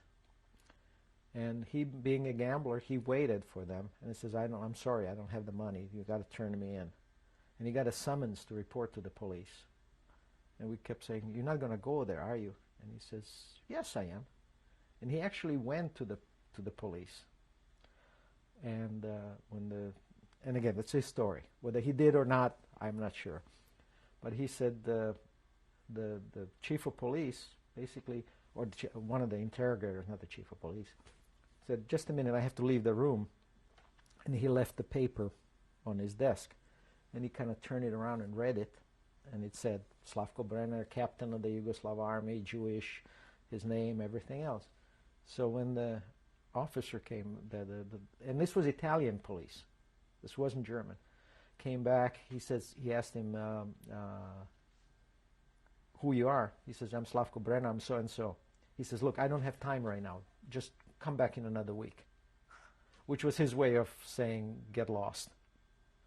Anyway, we were in this apartment, and then and this was the liberation of Rome.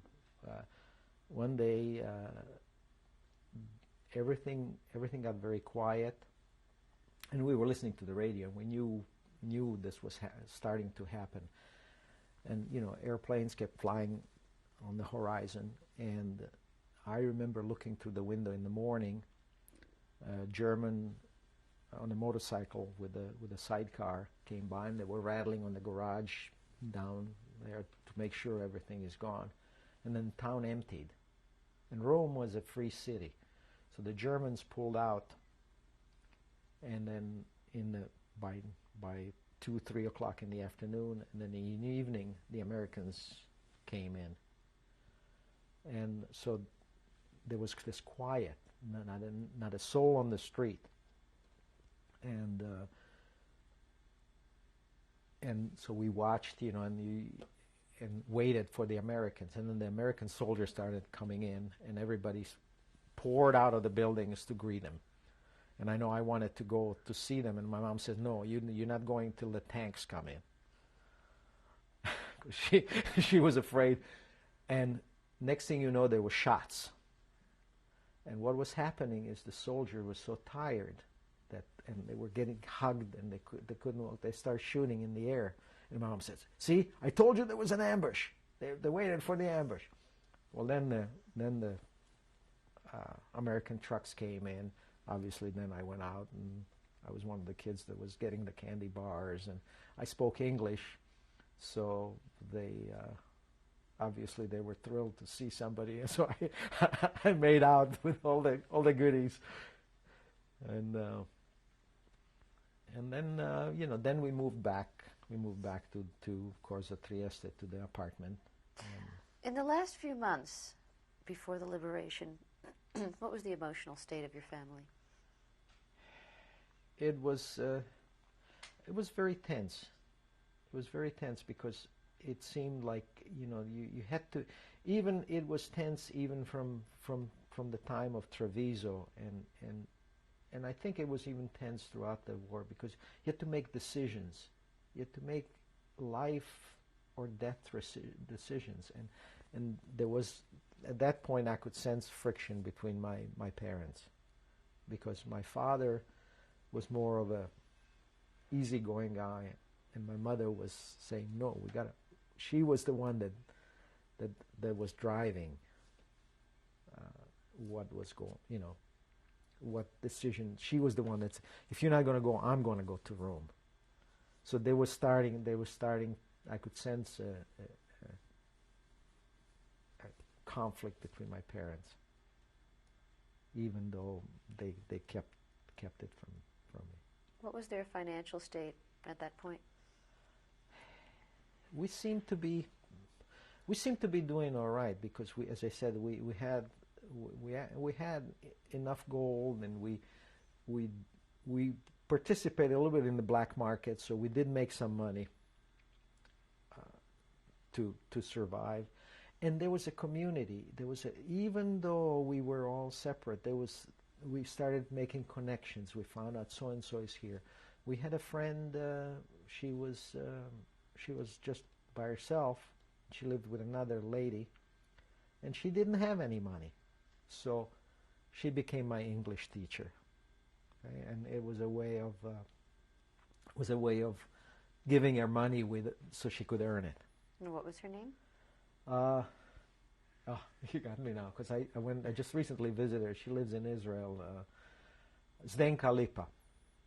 And she lives in Israel, and she ended up marrying somebody, and they got divorced 6 months later, and she has a daughter, and they live in Israel, and the daughter adopted now another a little Romanian girl.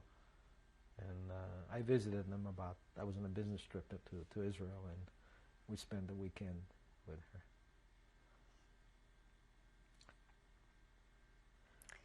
After the liberation, how long did you stay in Rome for? Well, after the liberation, it was summertime, so school was still out. What year was this now? It was in 44, 45. Between 44 and 45. I don't know when Rome was liberated for sure. But I started going to a tutor, and at that point I could play with the kids, and I was just all that pent up energy that I had, I let loose. So we got into mischief, and our enemies were the portieri, and portieri were the each house had a superintendent, and they typically took care of the house, and they usually would sit. There was one that used to sit in front of the house, and he wouldn't let us play, and run through the house, because that house had a courtyard and would climb walls, and he was always after us. So he was our enemy, and I even found a little poem. We were the Black Panthers, the group of kids that I played with. They were all Italians. There were no Jews in the group. But me being kind of different, I was kind of and me being the one that had the pent-up energy, I was always the instigator, where I always ended up doing things that they wouldn't do.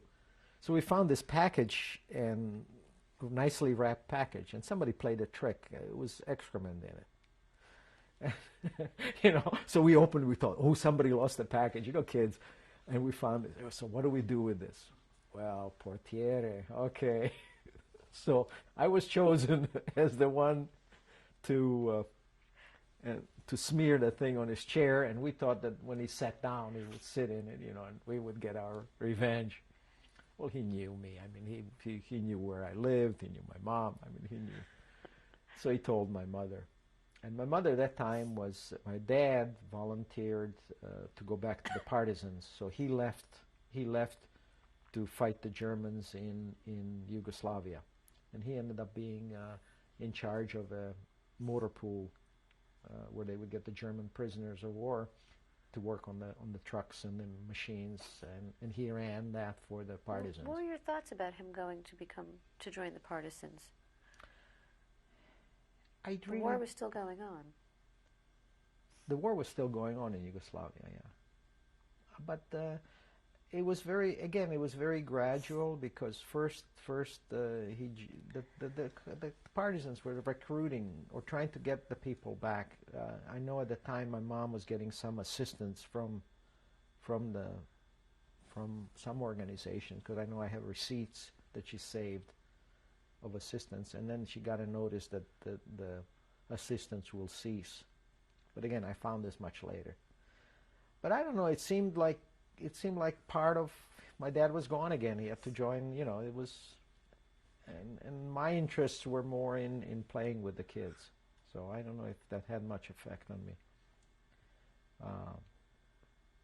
But anyway, when I got into mischief, my mother started going out. Most of the evening she was gone. I guess she went with her friends, and I stayed home a lot by myself at that time. And I remember cooking myself dinner, and I always made concoctions with eggs. I mean, that was the easiest thing to, put cheese in there and onions and peppers, and then break a couple of eggs and do toast. So that's the kind of meals that I had. And I guess it was her way of letting loose too. She was invited to different functions, different parties. She let her nails grow, and she was dressed well. And I think at that time she met my stepfather, who was a lieutenant in the American Navy. But where was your father? My father was in Europe, in Yugoslavia, at that time. And he's also Yugoslav. He's from the coast of Yugoslavia, not Jewish. He was Catholic. And so he would come to our house, and I know he stayed with us. He stayed in this one room, and I always thought he was. I mean, he brought me candy. He brought me things. He was commissary. He had a Jeep. It was a lot of fun, and I was. Soldiers would give me stuff. I remember standing once on the corner of a street, and a big truck came by, and the American driver asked me for directions. He was lost, and he tried his little Italian that he had, and I answered him in English. He was surprised. Says, "Come on, show me where it is." So I showed him where it is. He took me to the base, took me down to the kitchen, and he was, I guess, friends with the cooks. They all hovered over me, gave me a big meal, a steak or whatever it was. Then he went to the PX, got me a big bag of candy, gave it to me, and took me right back where he left me. And my mother was all upset because she didn't know where I was. And I was happy. I had my candy, and obviously I shared it with my friends. And again, I had a good time. After the war, who were your friends? Were they Jewish or non-Jewish? I had a Jewish friend during the war, Danko Rechnitzer, and he had polio as a kid. He was a doctor's. His father was a doctor. And they lived similarly to us in another part of the town. And I used to go and visit him quite often and play with him, even during the war. We became, and he was Jewish, obviously, and I remember he loved symphonies and Beethoven, and I didn't know Beethoven from anybody else, even though I liked opera but I liked the scenery. I could care less for the music. And I remember him talking about it and how great he is, and he used to listen to that. because he was crippled, so it was hard for him to play. So he got his interest in classical music. But basically, I played with the neighborhood kids, which none of them were Jewish. And actually, that was in Treviso, the same thing. When I was in Treviso, I played with the kids, perfectly accepted. There was no prejudice from the Italians. As a matter of fact, we were helped. My uncle married a Roman lady because he used to go to their house. Another family lived with them, and we used to trade during the war. We'd trade. If somebody found rice somewhere, they'd buy a whole bunch of it, and somebody found beans somewhere else, and then we would trade, and he would go pick it up and bring it back. So there was no animosity. The church, even though Pope Pius XII was collaborating with the Nazis, the church didn't. You could walk into St. Peter's if you're in trouble. You could walk into St. Peter's and disappear, basically. So the detectives, a lot of the detectives, stood in front of the church in trench coats to see if there are any people that they recognized that they were trying to go to the church. I remember seeing that,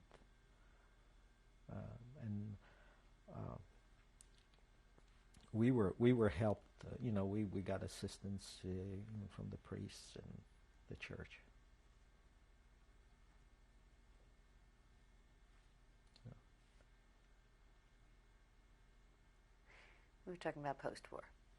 Post-war. Yeah, I was. When did your father return? My father returned, and I guess things were going on between my mother. I think they were proceeding with the divorce.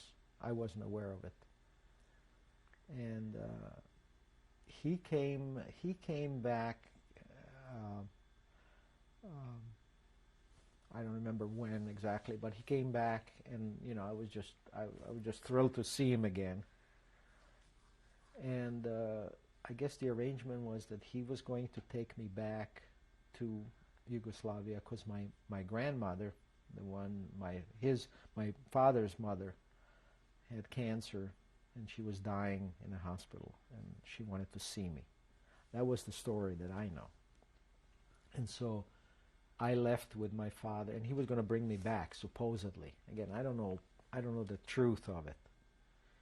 And my mother married Frank Petrich, who was the officer in the Navy.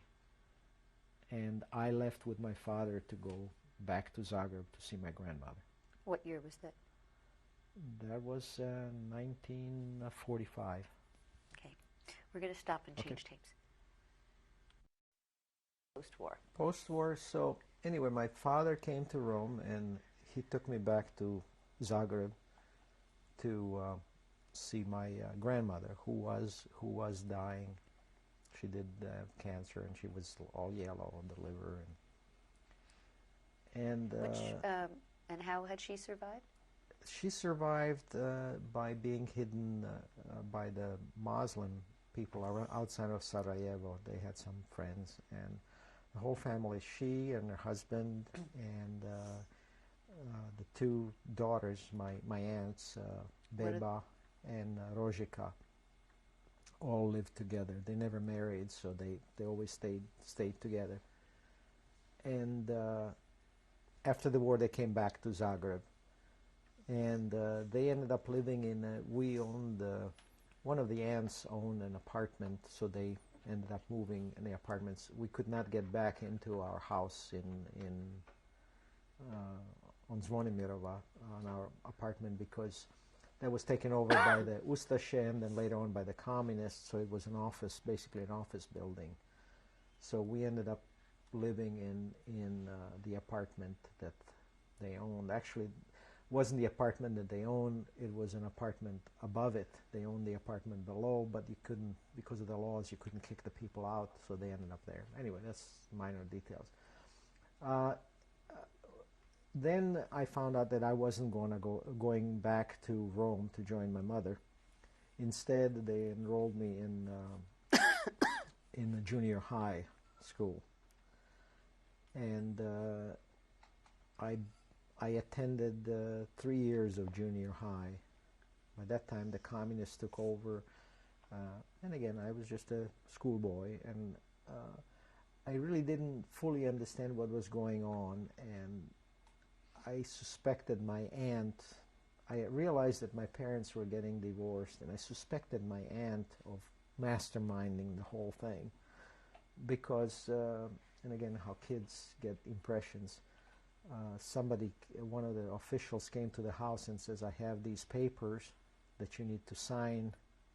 And when he was there, she gave him a shot of whiskey or Slivovitz, you know, which was normal for somebody. It was like just like we have water here or coffee or whatever. Just have a shot. It was and so I thought that she was happy that this was happening. And I wrote a letter to my mom saying that I understand everything, and I know that she's the one that arranged it all. And obviously she intercepted the letter and talked to my father, and then he sat down and explained to me what was really happened, that they separated, and that I would live now with him. And I started going to school. I went for 3 years to junior high. In the meantime, my father married, again, a Catholic woman in Zagreb, and they moved from business. He got transferred to, a provincial town, Subotica, which was on the border of Hungary and Yugoslavia. How often did you see your mother after I did not see my mother after that, because she married my stepfather, and they came back to the United States, to San Diego. So this is when we were separated. How old were you? I was 10 years old. And so I ended up living with my aunts, who were very good to me. I mean, they treated me like their own. The two sisters one took care of the house, and the other sister was the working one, and she went out and earned money. My grandfather, being a machinist, I still remember I watched him build a lathe out of nothing, out of wood. He built the molds out of wood and took them to be cast, and then he machined it, and he was making toys to earn money, extra money. And my aunts would knit. They earned money that way. And one aunt, Rozhika, worked for the government. And so I stayed with them. My father moved to Subotica, and I saw him in summers and on holidays. I would go there for the summer months and live with them. And I didn't get along well with my stepmother. I just hated her. I never got together with her. Anyway, they pressured my father to join the Communist Party, and he didn't want anything to do with it. And at 1948, they allowed all the Jews from Yugoslavia to emigrate to Israel. And so my father said, we're going to Israel. And I was very much against it, because I just finished my junior high years, and I just started the upper, the gymnasium. And I didn't want to go to Israel. I didn't have anything.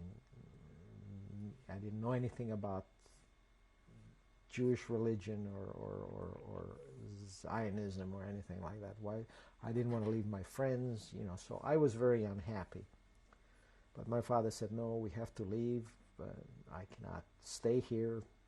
They're pressuring me, and so on. We have to leave.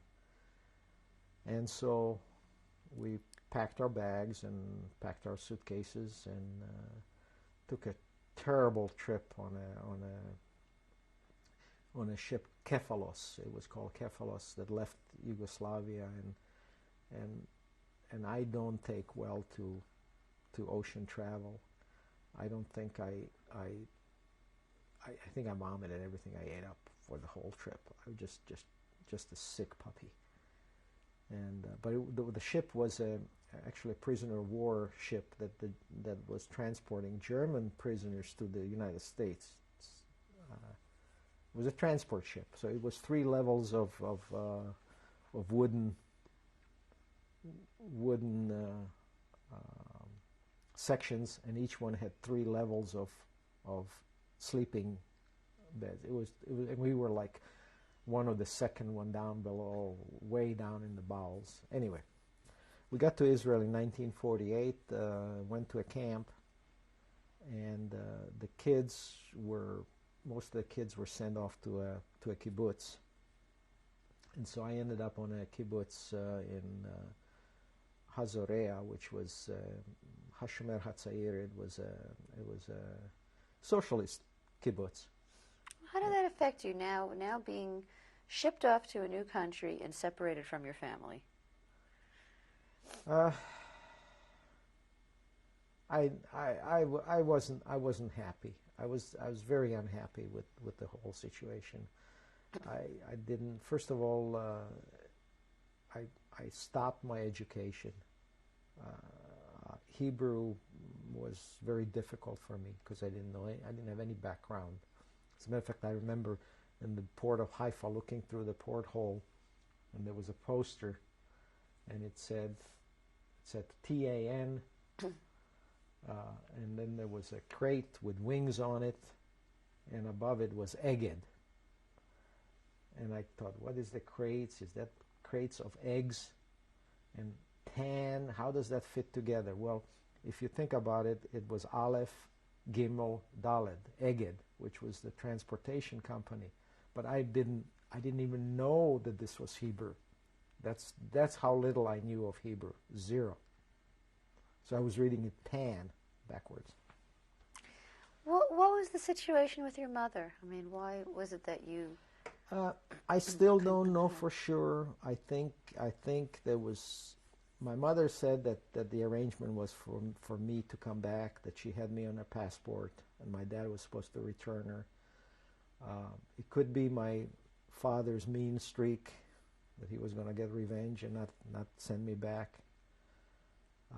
It could be an arrangement that they had, that he said, I'll give you the divorce if you let me have Lubo. So until today, the story that my mother tells me, I'm not sure if it's true, but whatever it was, I ended up staying behind, and she came to the States, and then she had my stepsister and my stepbrother. So I have... What are their names? One is Tom Petrich and Katarina, Kathy Petrich. And Kathy is married, and her husband went to school, and he's a radiology, nuclear medicine radiologist, and they're in Springfield, Illinois. And my brother also married, and he lives in Big Bear Lake, but the whole family disowned him because he became a reborn Christian and just went crazy on us and accused my mother of molesting the kids, and totally untrue, just totally broke away from the whole family, and we haven't talked to him since. I tried to put some sense in him, but no avail. Go back and talk about when you arrived in Israel. How long were you on the kibbutz? How long did you stay in Israel for? I stayed on Hazorea, and I got in trouble because we suddenly saw bananas, we saw fruit, and we stole it, and we chocolate, and being kids, we stashed it in our suitcases, and I got in trouble for stealing, basically. And they shipped me to another kibbutz, Sarid, which was also a Hashomer Hatzair. In that kibbutz, I was separated. We were actually a Yugoslav group of kids from Yugoslavia in Hazorea. When I got shipped to Sarid, I was put in a group with Bulgarian kids, and in the meantime, my father left Israel, and I didn't get along with his wife. We constantly would clash. And so he left because he had a friend in Italy that had a business, and the two of them didn't like Israel anyway. So they left for Italy, and so he ended up living in Italy. And I was on the kibbutz all by myself. I had an aunt, my mother's sister, that lived in Haifa. Which sister? Rozhika. She's the older sister, and she lived in Haifa, and which was very close, and I would go and visit her from the kibbutz. But I was very unhappy. I wanted to go to school. The kibbutz wanted me to become a farmer. I didn't want to be a farmer. I didn't have any desire. And the kids kept moving. The Bulgarian kids, as soon as their parents got settled, they pulled the kids from the kibbutz, and then the Romanian kids came. As soon as the Romanians got settled, they pulled the Romanian kids. So there was a constant transition of kids going through. This is something that people don't realize, but the kibbutz were very unfair, because they treated their kids differently from the kids, the immigration kids. We lived in the barracks outside of the compound. We had to work 6 hours a day and go to school for 2. The kibbutz kids lived in nice buildings with hot water. We didn't have hot water. We had cold water. I remember taking showers in the winter in cold water. And we had to eat with the adults. Their kids had separate accommodations. They had a separate kitchen. In those days, food was scarce. Okay? And they totally separated us. And for a 14, 15-year-old kid, that's very unfair. So nobody was happy. That's why the Bulgarian kids left. I didn't have any place to go. So my aunt arranged through some connections that I could leave the kibbutz and join the army, the Air Force, and go to a school outside of Haifa. It was a technical school. Because I didn't have a high school diploma, I couldn't. I was interested in learning, but I couldn't. They kept it aside. And so I joined the army, and I went for a year to an instrument repairman school, a technical school. And then I was transferred to a base in close to Tel Aviv, and it was a repair depot basically for instruments, gun sights, things like that. And that's what I did for 2 years. I was in the Israeli Air Force for 3 years. And in the meantime, my aunt passed away, and she was corresponding with my mom and said, "You have a very talented son that wants to learn, wants to proceed. My wish, my last wish is bring him to the States if you can." And so I started the proceedings to join her. What year was this now? That was 1954, 55. And it took a lot of doing, because some of the stupid things we did when we came there, they asked us when we came to Israel, they asked my father, where were we from? We said we're from Yugoslavia. And he says, well, what's your nationality? We said Croatian. So 7 years later, I go to get a passport. The Israeli government says, well, you're Croatian. Go to the Yugoslav embassy. I said, I'm Jewish. I was in the service. I was, And they said, no, sorry. You have to. If you're Jewish, you have to prove that you're Jewish. So here I'm in Israel, and the courts are rabbinical courts. So I had to prove that I'm Jewish. So how did he prove it? Well, here comes. You asked me before. Now it comes out. So I show up at the court, and this is like a scene from Kafka. There's 3 rabbis sitting on a bima, on a podium, with caps, and they had, I don't know why, but they had like hats with tall hats, almost like a round cylinder, in black robes. And I'm standing there all by myself in the middle of the room. And they're asking me questions, your mother, where were you? I had to tell them my story. And they said, okay, show us the document, your birth certificate of your mother. and that's what they were looking for. And I happened to just have that. Actually, I sent the birth certificate to my mother about a month before, because I found it through at my aunt's, or the Slavko Brenner might have had it, and I had to write to her to send it to me airmail back because I needed it for the thing. So I showed them the instrument. They said, "Oh, everything seems to be okay, but there's just one more thing we have to do." One of them gets off the bima, to step in this corner and pull your pants down. And now you get back to your original question. This is where they were the first time that I was really examined by the Israeli court. Anyway, I got my passport finally, and I came to the States in 1955. What was that reunion like with your mother? It was, well, actually, I was going to take a ship to come in, but I came under as a minor, and I was just turning 21. I had it was July, and in August I would be 21, and so I had to change the way I came, and I had to fly to the States, and the plane landed in New York. Now we had my uncle years ago during the New York World's Fair came to the States, and he met this lady who kind of took him around, and her father, they owned Gabila's Knishes in New York, and if you're from New York, they own the market, and so they one of my uncles, they went to see him and took care of him. When my mother came, they met her at the airport, and then when I came, they met me there, and I met the old man Gabay, and I still remember his business. He had a business card, and he was king of the potato pie.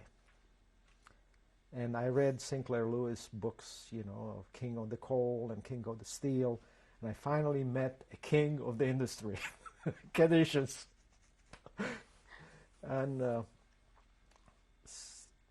anyway, I stayed with them for a few days, and the daughter was just getting married, so she had a lot of time on her hands. She showed me all of New York, and I got to see the Statue of Liberty and everything else.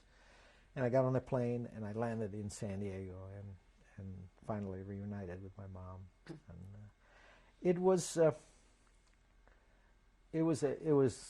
I don't know how to describe it. It was such a good feeling, but things still lingered on. She was married to a Catholic. Okay, his parents were fairly primitive people. His father was a fisherman with the tuna fleet in San Pedro and out in San Diego, and they were his mother came to the States. I don't know, maybe 10 years before the war or something. She was still a peasant woman.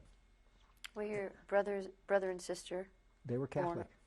They were Catholic. How old were they when you arrived? My brother was 6 and my sister was 8. And I used to take him to the church. You know, on a Sunday I'd take my brother to the church. What did you think of that? As a Jewish child who'd gone through everything you did. Here's what I think. Here I was 21 years old. Okay, my stepfather basically vouched for me, or had to write the letters that he would take care of me, so I wouldn't be a burden to the state. I was an outsider to that family. Okay, and my mother wanted everything to be right, and she'd never told my brother and sister. She said they thought I was their cousin or something like that. It wasn't totally clear to them. And she was very afraid of admitting that she was Jewish. Now you also have to understand it was right after the McCarthy era. So, and my stepfather was a teacher at a high school. And his parents, she felt, wouldn't understand, although they could care less. I mean, I found out later on they just loved people. They didn't they were good people. They were good people. And every Sunday we would go after church. We would go to their house and have dinner together. She would cook fish and whatever he would bring from the. And so, I didn't tell anybody. I pretended I was back again, being Catholic. I didn't tell anybody that I'm Jewish. And my stepfather said, "I'll send you to high school. You can finish your high school." I said, "No." I said, I'll go into the Air Force because in 3 years I can get my citizenship. Because I tried to get jobs in San Diego. I was from Yugoslavia. San Diego industry was all aerospace, and I didn't have my citizenship, and I didn't. I spoke English fairly well, but not that well, and I didn't have a high school diploma even, so I couldn't get a job. And so I said, "Look, I don't want to be a burden here. Plus, I wasn't comfortable in the house because I felt like I was walking on eggs." My mom had a lot to do with it. Frank didn't care. He was just happy to have me there. And so I joined the Air Force, and then I was moved to a base in Texas, and I kept telling everybody I'm Catholic, even in the Air Force. Why? Because I didn't want to. I was doing it for my mom because I was a stranger there, okay, and she had a good life. She had the kids, and I felt that I couldn't disturb that peace. I thought that in the service I didn't want to. She brainwashed it into my head so much that I didn't want to say anything to anybody. And I was in the service in this base, and I made up stories, okay, because I lived in Israel. I mean, I couldn't hide that. And I kept saying, no, that was the way to get out of Yugoslavia, by pretending I'm Jewish. So I lied, and the more I lied, the more deeper I got. And I had some very good friends, a family that kind of adopted me. I used to go to their house. They were Lutheran, and I kept saying, I'm Catholic, and I never told them that I'm Jewish. Anyway, I couldn't get my clearance. My clearance took forever, and I couldn't work on the airplanes, which is what I was trained to do. And so eventually they transferred to another base in New Jersey, where I didn't need the clearance. In the meantime, I got the clearance. And so when I changed the bases, I made up my mind. I didn't like what was happening, but once you start lying, you can't go back to these people and say, no, I lied to you guys all this time. So that was a good point for me to say, this is a bunch of baloney. I am what I am. There's no problem. I can be Jewish, and that's when I started telling everybody the truth. When was that? When I changed the bases. That was in 55, 56, about 57. And then after the service, I got discharged, went back to San Diego, and started college, and eventually ended here. When did you get married? Oh, now you're gonna. 1960. And how did you meet your wife, and what is her name? Her name is Lenore, and the way I met her is I had a girlfriend that was leaving town, and she said, I'm leaving, but I know of a very nice lady that you want to give a call. And she was actually a cousin. And my wife taught school in Okinawa. And on the way back, she ended up she followed a Marine and ended up staying in San Diego and broke up with him. And her father told her that she has a cousin in San Diego. And so she should contact. But she would like international folk dancing. So she went to Balboa Park where they had the folk dancing. And this man asked her to dance with him, and she danced. And he says, oh, well, come and meet my mom and my cousin. And they started talking, and she said she's from New York, and this lady, his mother, said, "Oh, well, I have a niece from New York that's just coming back. That's coming back from teaching." And that was her cousin, her father's cousin, and her niece was visiting from Virginia, and she's the one that got us together. What was her name? Good question. I can't remember. My wife probably remembers. I don't remember. Where did you get married? We got married in San Diego, and again, we were going to just have a simple marriage in a rabbi's office, and even then, my mother, my brother and sister, who were older, didn't know that I'm Jewish, and my stepfather's parents didn't know that we were Jewish, so we couldn't invite them to our wedding. So we had like maybe 10 people for the wedding. Her parents came from New York. Her mother and father came from New York, and my mother came, and Frank came, and some other friends, and the rabbi said, "You don't want to get married in my office. It doesn't look good. You know, look at this mess, you know," because he had papers all. So we got married in the temple, which was empty, except the first row of people. What did that feel like to you to be embracing your Judaism once again after going back and forth with this struggle with religion?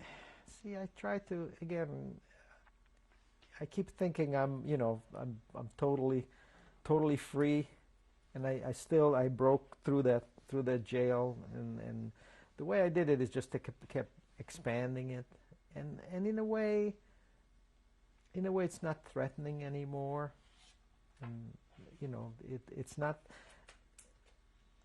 You have to get this life or death decisions. And that point, if I said I was Jewish, it meant death, dying. Now it doesn't. When did it first feel safe for you, though? The first time it felt safe is when I changed the bases. When I changed from Texas, from Carswell Air Force Base, went to McGuire, which was in New Jersey.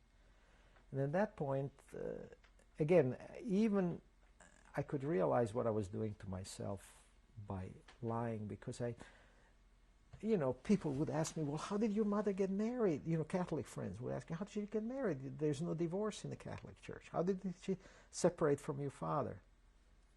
And I had to make up stories, and some of them I didn't even know the answers.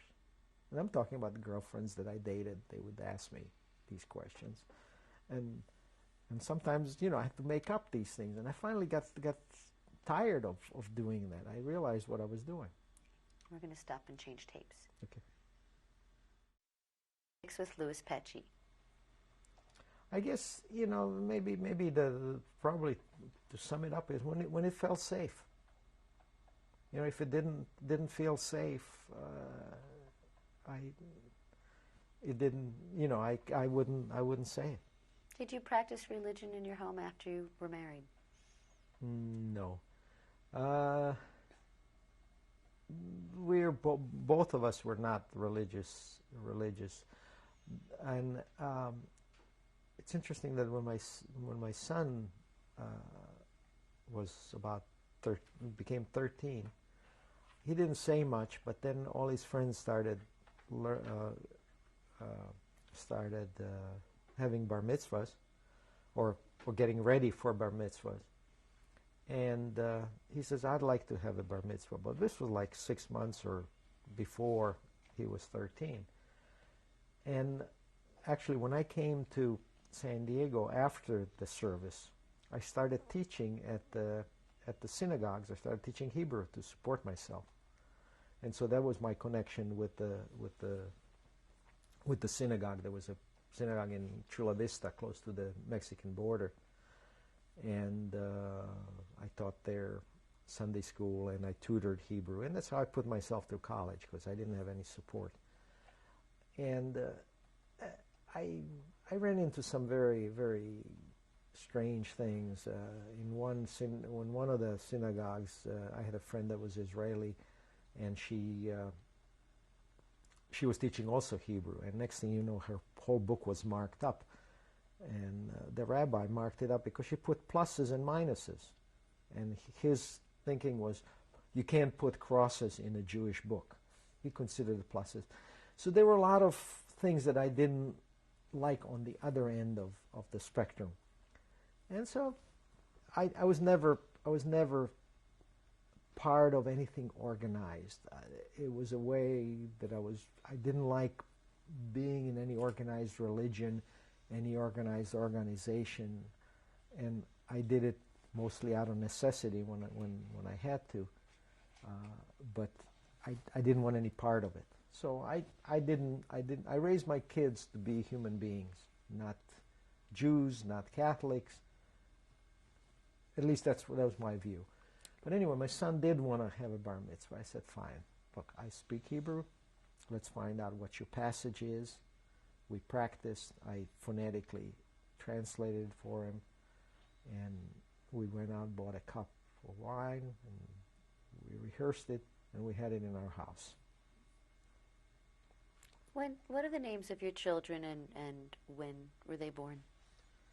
Well, Tony Stephen Pecci, and he was born in 1962, July.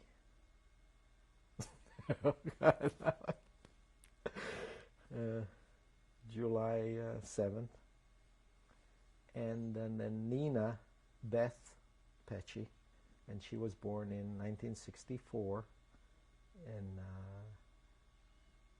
May 23rd. Tony's middle name was named after my father. When did your father die? My father came to the States right after the Hungarian uprisings. I don't remember when that was, but he got 1960, and he was when he went from Israel to Italy, his friend committed suicide because his business went bankrupt in Switzerland, and my father ended up in a refugee camp in Salerno with a lot of the Ustachev that escaped from Italy. So he ended up being in the same camp with them. I visited him on my way from Israel just before I came to the States. And then anyway, in 1960, he was able to come to the States totally separately. I didn't have anything to do with it. And he ended up settling in Cleveland. And he was a elevator operator. He couldn't get a decent job in his trade, and because he didn't speak English that well, and so he was and by that time he was pretty sick. It was Parkinson's disease, and he died in 1963. Actually, he committed suicide. He hung himself because he was. And again, this is the mean streak in my dad. He was starting not being able to control his functions, and shaking and not being able to do anything. He was in hospital several times, and kind of impact did his death have on you after all you had been through with him? I was very bitter because he didn't leave anything. He didn't.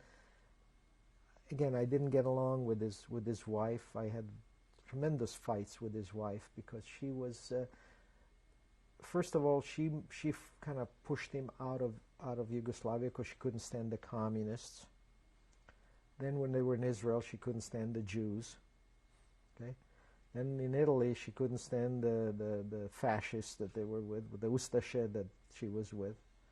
And then they finally came to the States, and when I went to visit them, she couldn't stand the Americans. She says, "Oh, give me the communists. At least they're my own."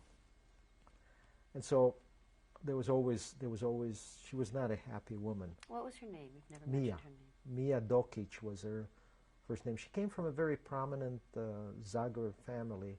I think one of her brothers was a bishop or something in the church. So she was very beautiful lady, very good-looking lady. But we just clashed all the time.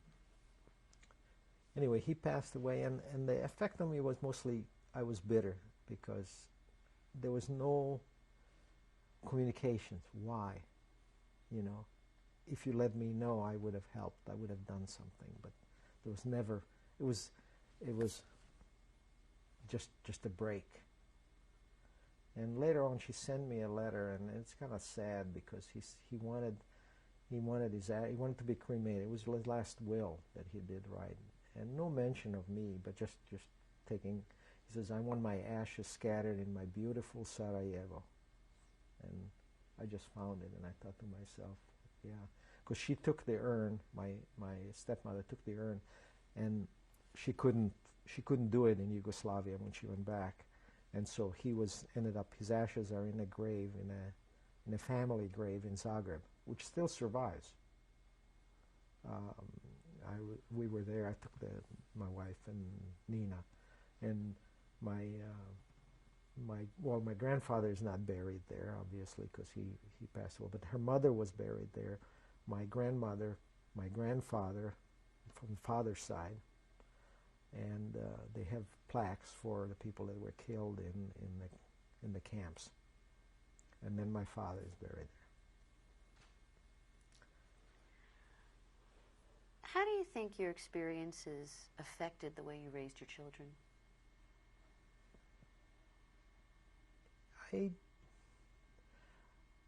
I always keep saying I raised them as human beings. I raised them to look at people, not to be judgmental.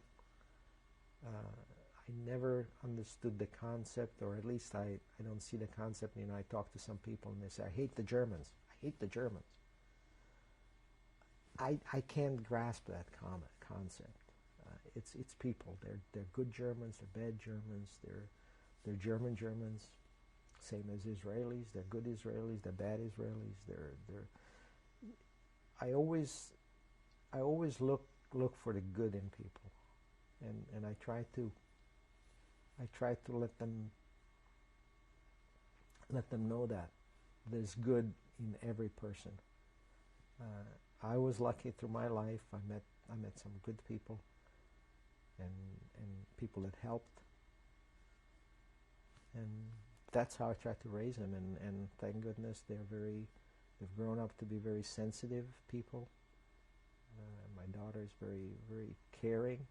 She lives in Florence now. She belongs to the synagogue in Florence.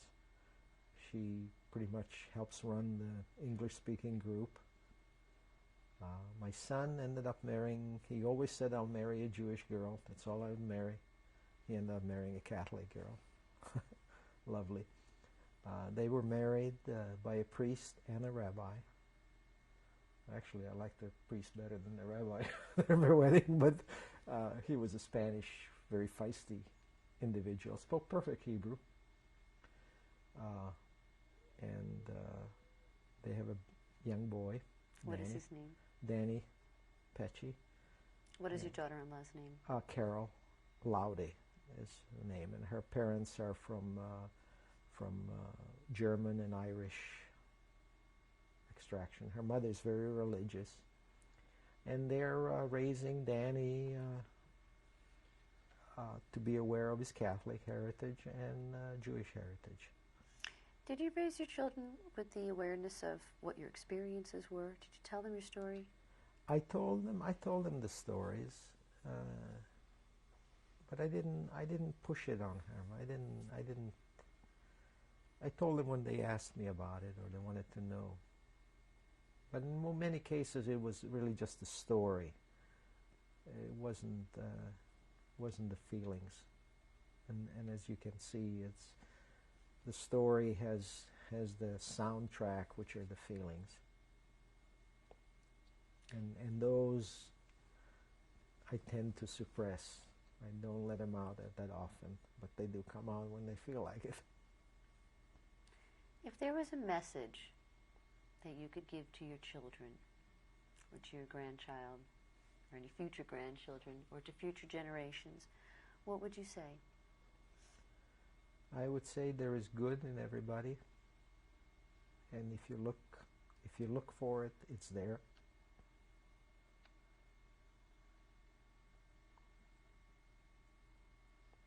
Is there anything that you would like to add about your experiences?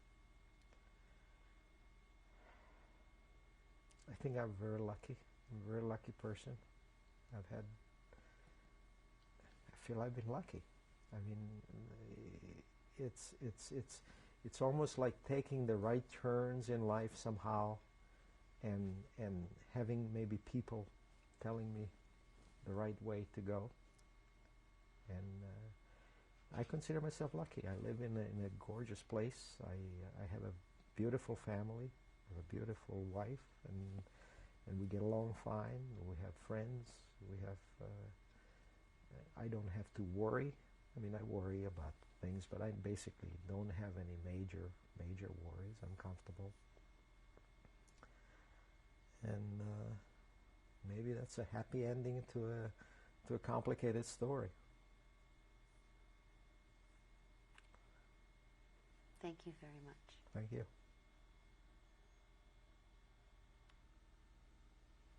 Mr. Pecci, can you please introduce this woman next to you? Okay. Right next to me is my wife, Lenny, of 37 years. We've been together. 38. 38. Time goes on when you're having fun. Is there anything that you would like to say? Yes, well, first I wanted to tell you how proud I am that you really had this breakthrough with the feelings that came out from when you were a child. So much of this would just fade into an old brown tone photograph that in time, unless you really get connected to the emotions of the survivors. And to me, a survivor transcends all the horrors around him, all the horrors of the Holocaust or the life that you've had.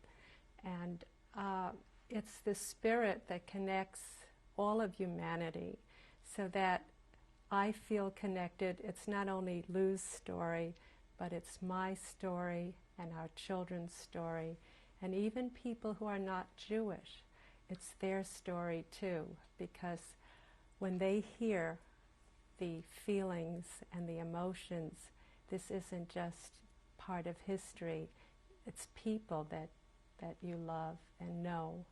And it just brings me closer, not only to him, but to everyone else whose spirit you could feel from their stories. So I'm very proud of you that you were able to do this. And it's beautiful because this is no longer just a bedtime story, as my daughter said, but it's her father living through this again.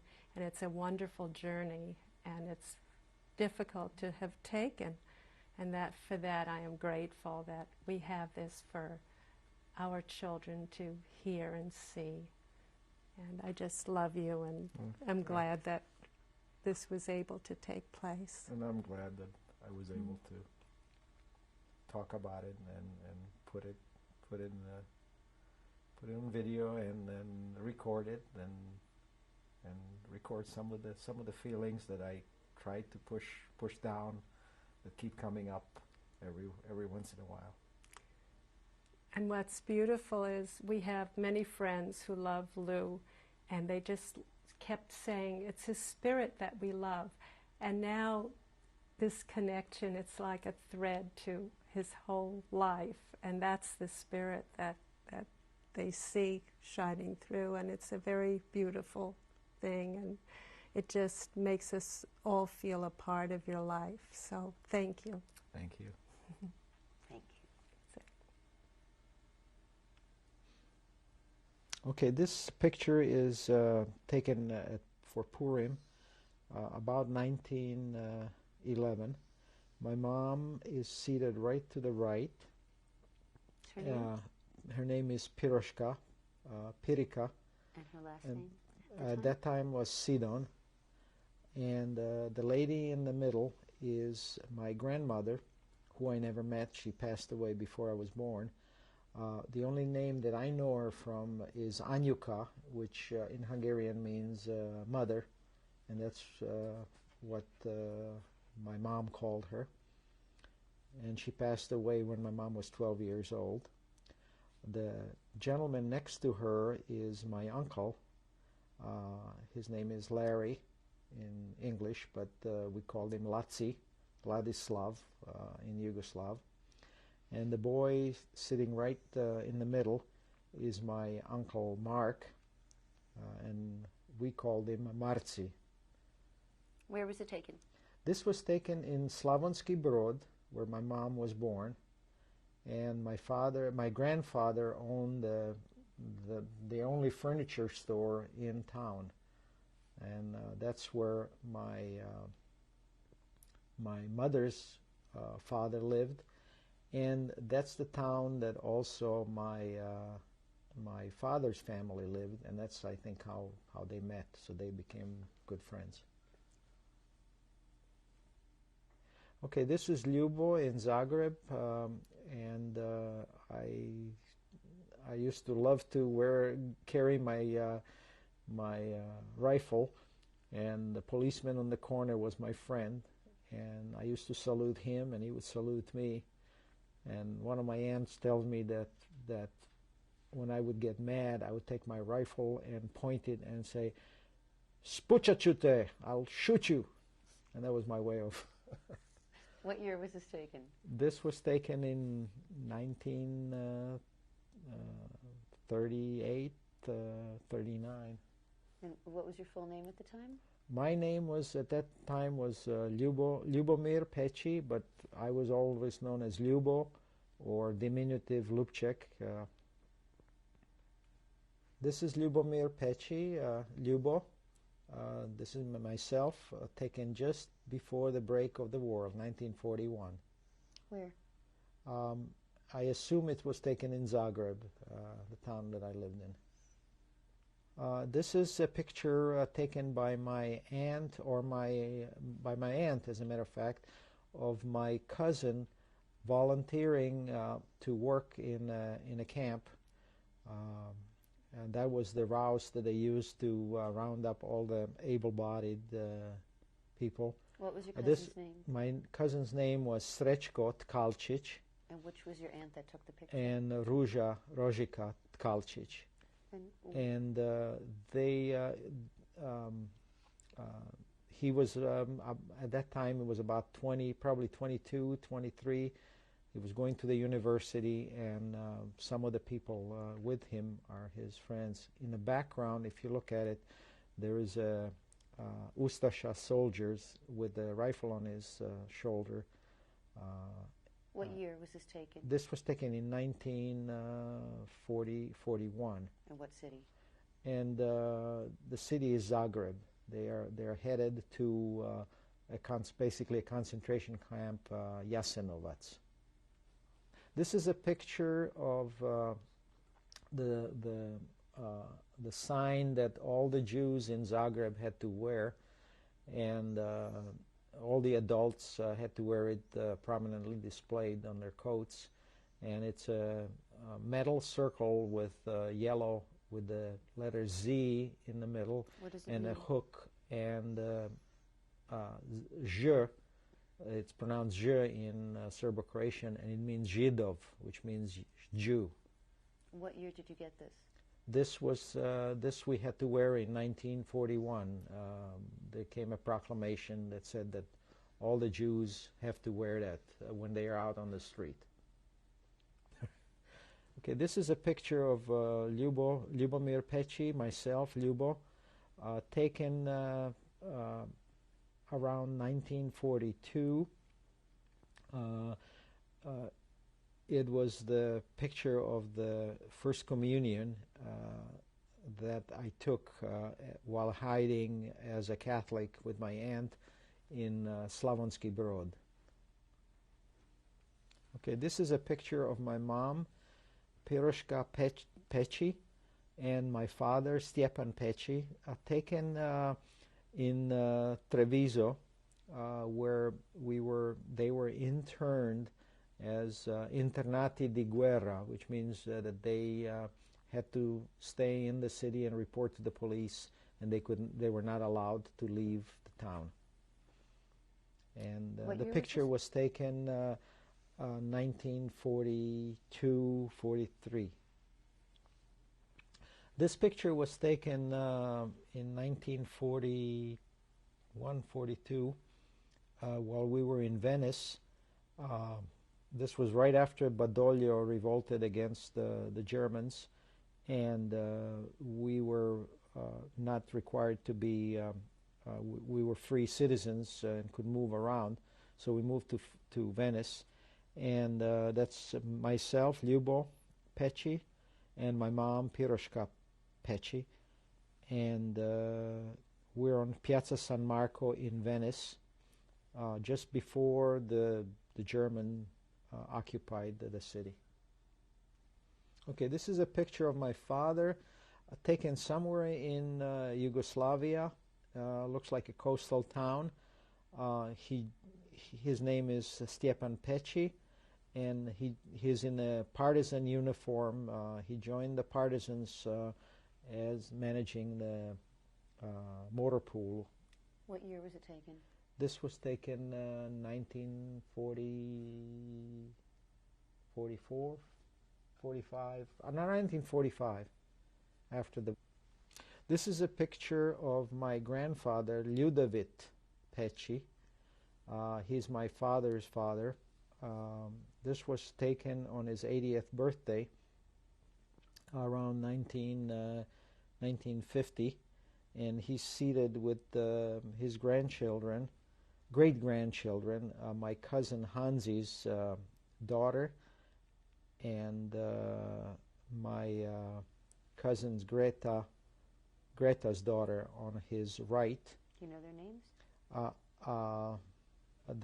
The little baby is Mirjana, and I don't remember the name of my male cousin's daughter, Hansi. Where was it taken? This was taken in Zagreb for his 80th birthday. Okay, this picture was taken around 1949, 45, 49, 50. Okay, it's taken about 50. It's hard to remember. It was sent 54. No, that's not. This was taken in 1950, 55 or so. My sister is seated. My half sister is seated on the left side, and there is Frank Petrich, my stepfather, who married my mom, and Tom, who is my brother, half brother. He's seated on the right hand side. What's your half sister's name? Her name is Katarina. Where was it taken? And this was taken in San Diego in the backyard of our house.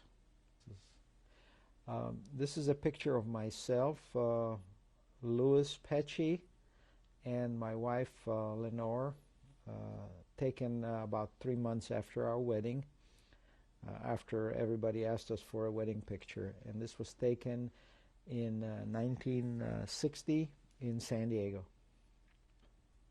Okay, this is a picture of my mom and Piroshka Petrich, and on the right hand, she's on the left, and on the right is our daughter Nina Pechi, and this was taken at my son's wedding in 1994. Where? In the Chicago area, in the suburbs of Chicago.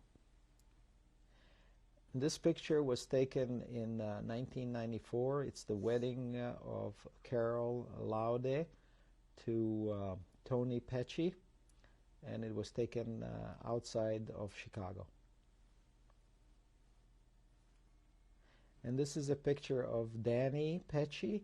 He's the son of Carol and Tony Pecci. This was taken in 1998. He's just about 15 months old on that picture. Where was it taken? And this was taken in Chicago.